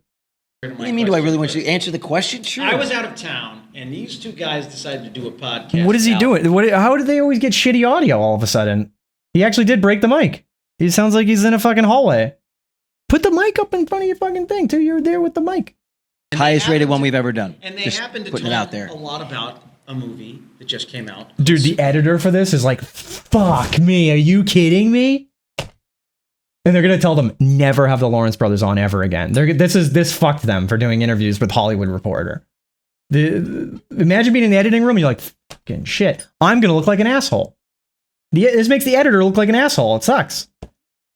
No, but like to the people that are like, oh, who did the editing? It's like, no, Matt is retarded and fucking broke his microphone. Or he's not holding it up to his mouth. Yeah. Now- Which we just got the question. Now I'll get to my question. Did you see James Gunn's Superman, and what did you think? Okay, well, here, Matt, what did you think about it? Yeah. You don't need to tell us what we thought about it. What did you think? Look, there's definite. It doesn't work. The microphone doesn't work anymore. He actually broke the mic. That's not his mic. Did they tell him he has to pay for it after? Or like maybe that he got the wire out. It's not actually broken. Definitely a take. It's clear that it's James Gunn. It reminded me a lot of the Guardians of the Galaxy series. I liked Mr. Fantastic and that storyline, that squad. I thought that worked in the film the most. Mr. Terrible. No. Isn't it Mr. Fantastic and Mr. Terrible? You guys. What's the guy? Can we get a check for these two and have them run it? Who was it? Then why don't you tell us? Yeah, who was it? The guy the that he crew, the other crew, the Nathan. They're like attacking each other. This is just them attacking each other. That was Green Lantern. Right. Terrific. Terrific. That's I the said one. terrific. Didn't I say? No, you terrific? said terrible. I said Terrible. fantastic. Terrible. Terrific and they're pretty close. No, they're not. We were going to say Mr. You Barber. guys, Anyway, They're just fucking talking over each other again. You can't get a Lawrence brothers in the room without them talking over each other. The editor's also like, are you kidding me? And they're talking over each other? There's a nightmare.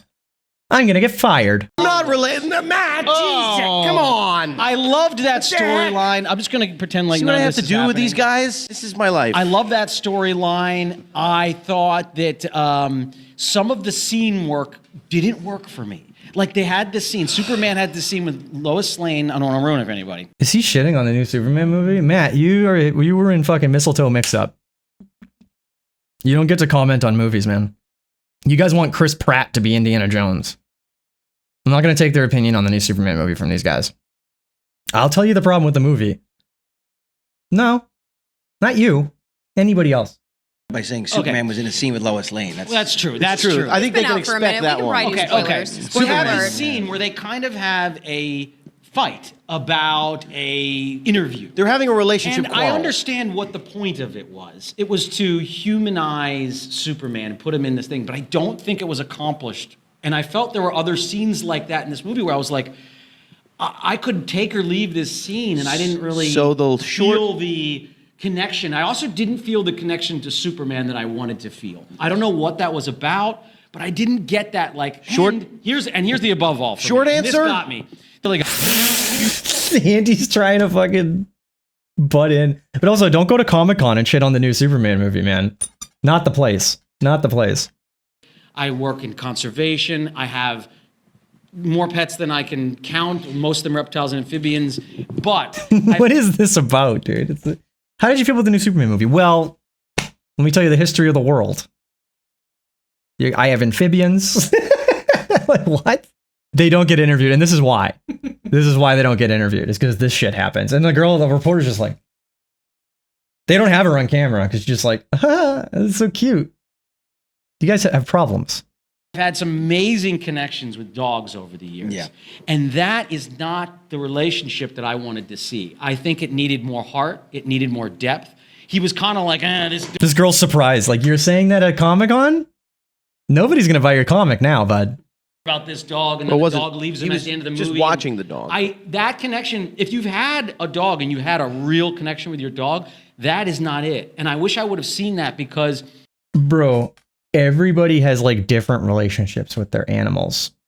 Whatever your personal relationship was with your dog or your reptiles is not going to be the same as James Gunn's relationship with his dog, which is what he based the fucking dog in the movie after.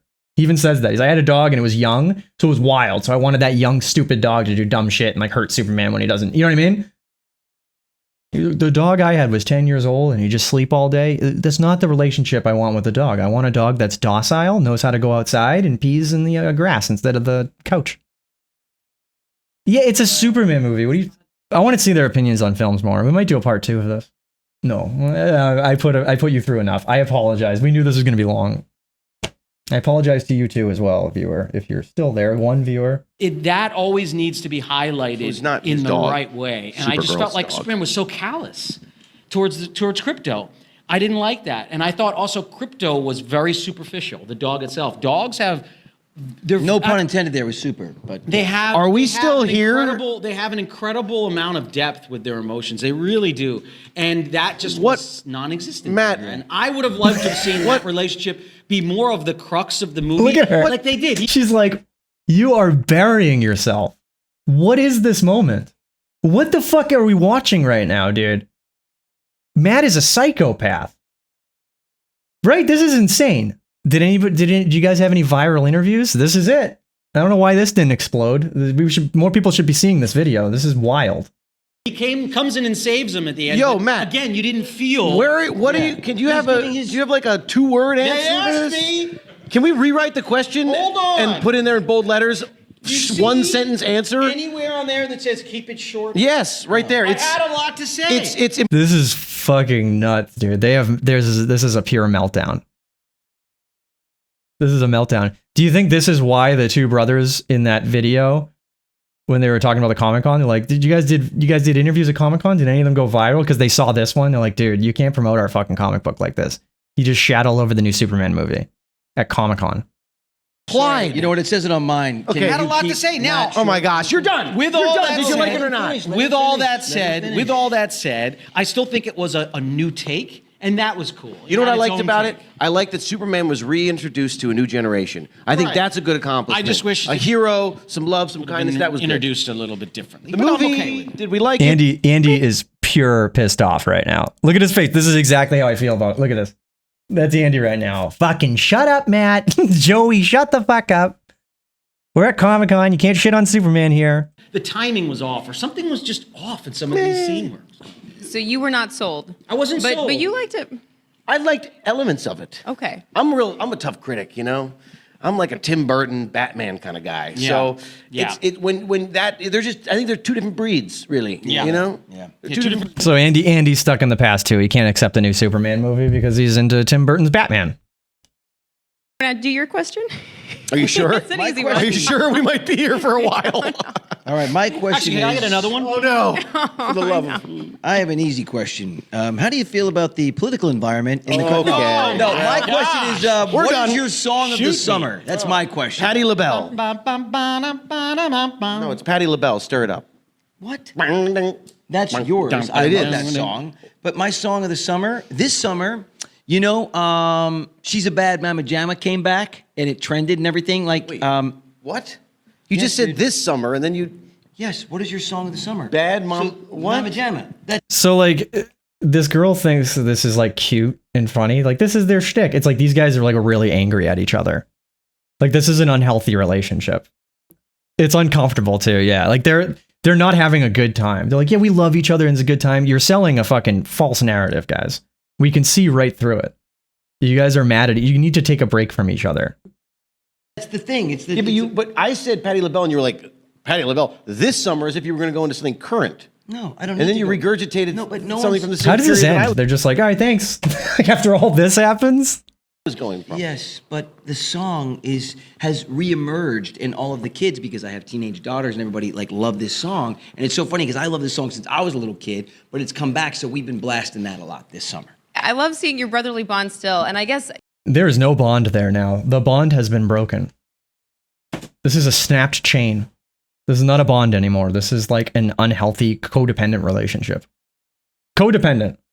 That's literally a codependent relationship, the Lawrence brothers. We've nailed it. Talking about how much you love working together in brothers. My Sure. final question is, what's the hardest part of working together as Being brothers? brothers. It's like a family business, you know? I mean, like any Absolutely. business, there's going to be some quarrels. So like he has to come out and be like, what's the hardest part of it? Being brothers. Yeah, we all like really hate each other. And there's a lot of competition and we talk over each other all the time. We dismiss each other all the time and everybody belittles each other all the time. and he's like shaking his legs like, yeah. No, being next to them. The hardest part. Just being in the same room with them. And this is my whole life now. I have a podcast and this is our revenue stream now. Yeah, that's about it. Yep. Next question. But there's the love's there, and we always resolve it. We do. Like Well, yeah, because gentlemen. you have to. That's the Yeah, thing, you right? have to. Or at least you should strive for It's a that. gentleman's game. Usually it's 10 paces. Yeah. The dueling pistol. And we have a rule where Luckily, neither of us can majority aim. rules. So if we do have that, if two agree and the other one doesn't, that Doesn't other matter. one loses. Doesn't matter. I prefer the dueling pistols. Yeah. The brotherly love, that's it. There Thank you you go. guys so much for hanging Thanks so out. much. Thank you. Thanks for having Truly us. appreciate it. Nailed it. Nailed the interview, guys. All right, well, thank you for watching that, whatever the fuck this was. What do we say about the Lawrence brothers? Poof. Hopefully that comic book comes out soon because I want to read it. If anything sold me on the comic book is that. Are they going to argue and bicker in the comic book? They have to. If not, it's a lie. Anyway, Lawrence brothers. Thank you.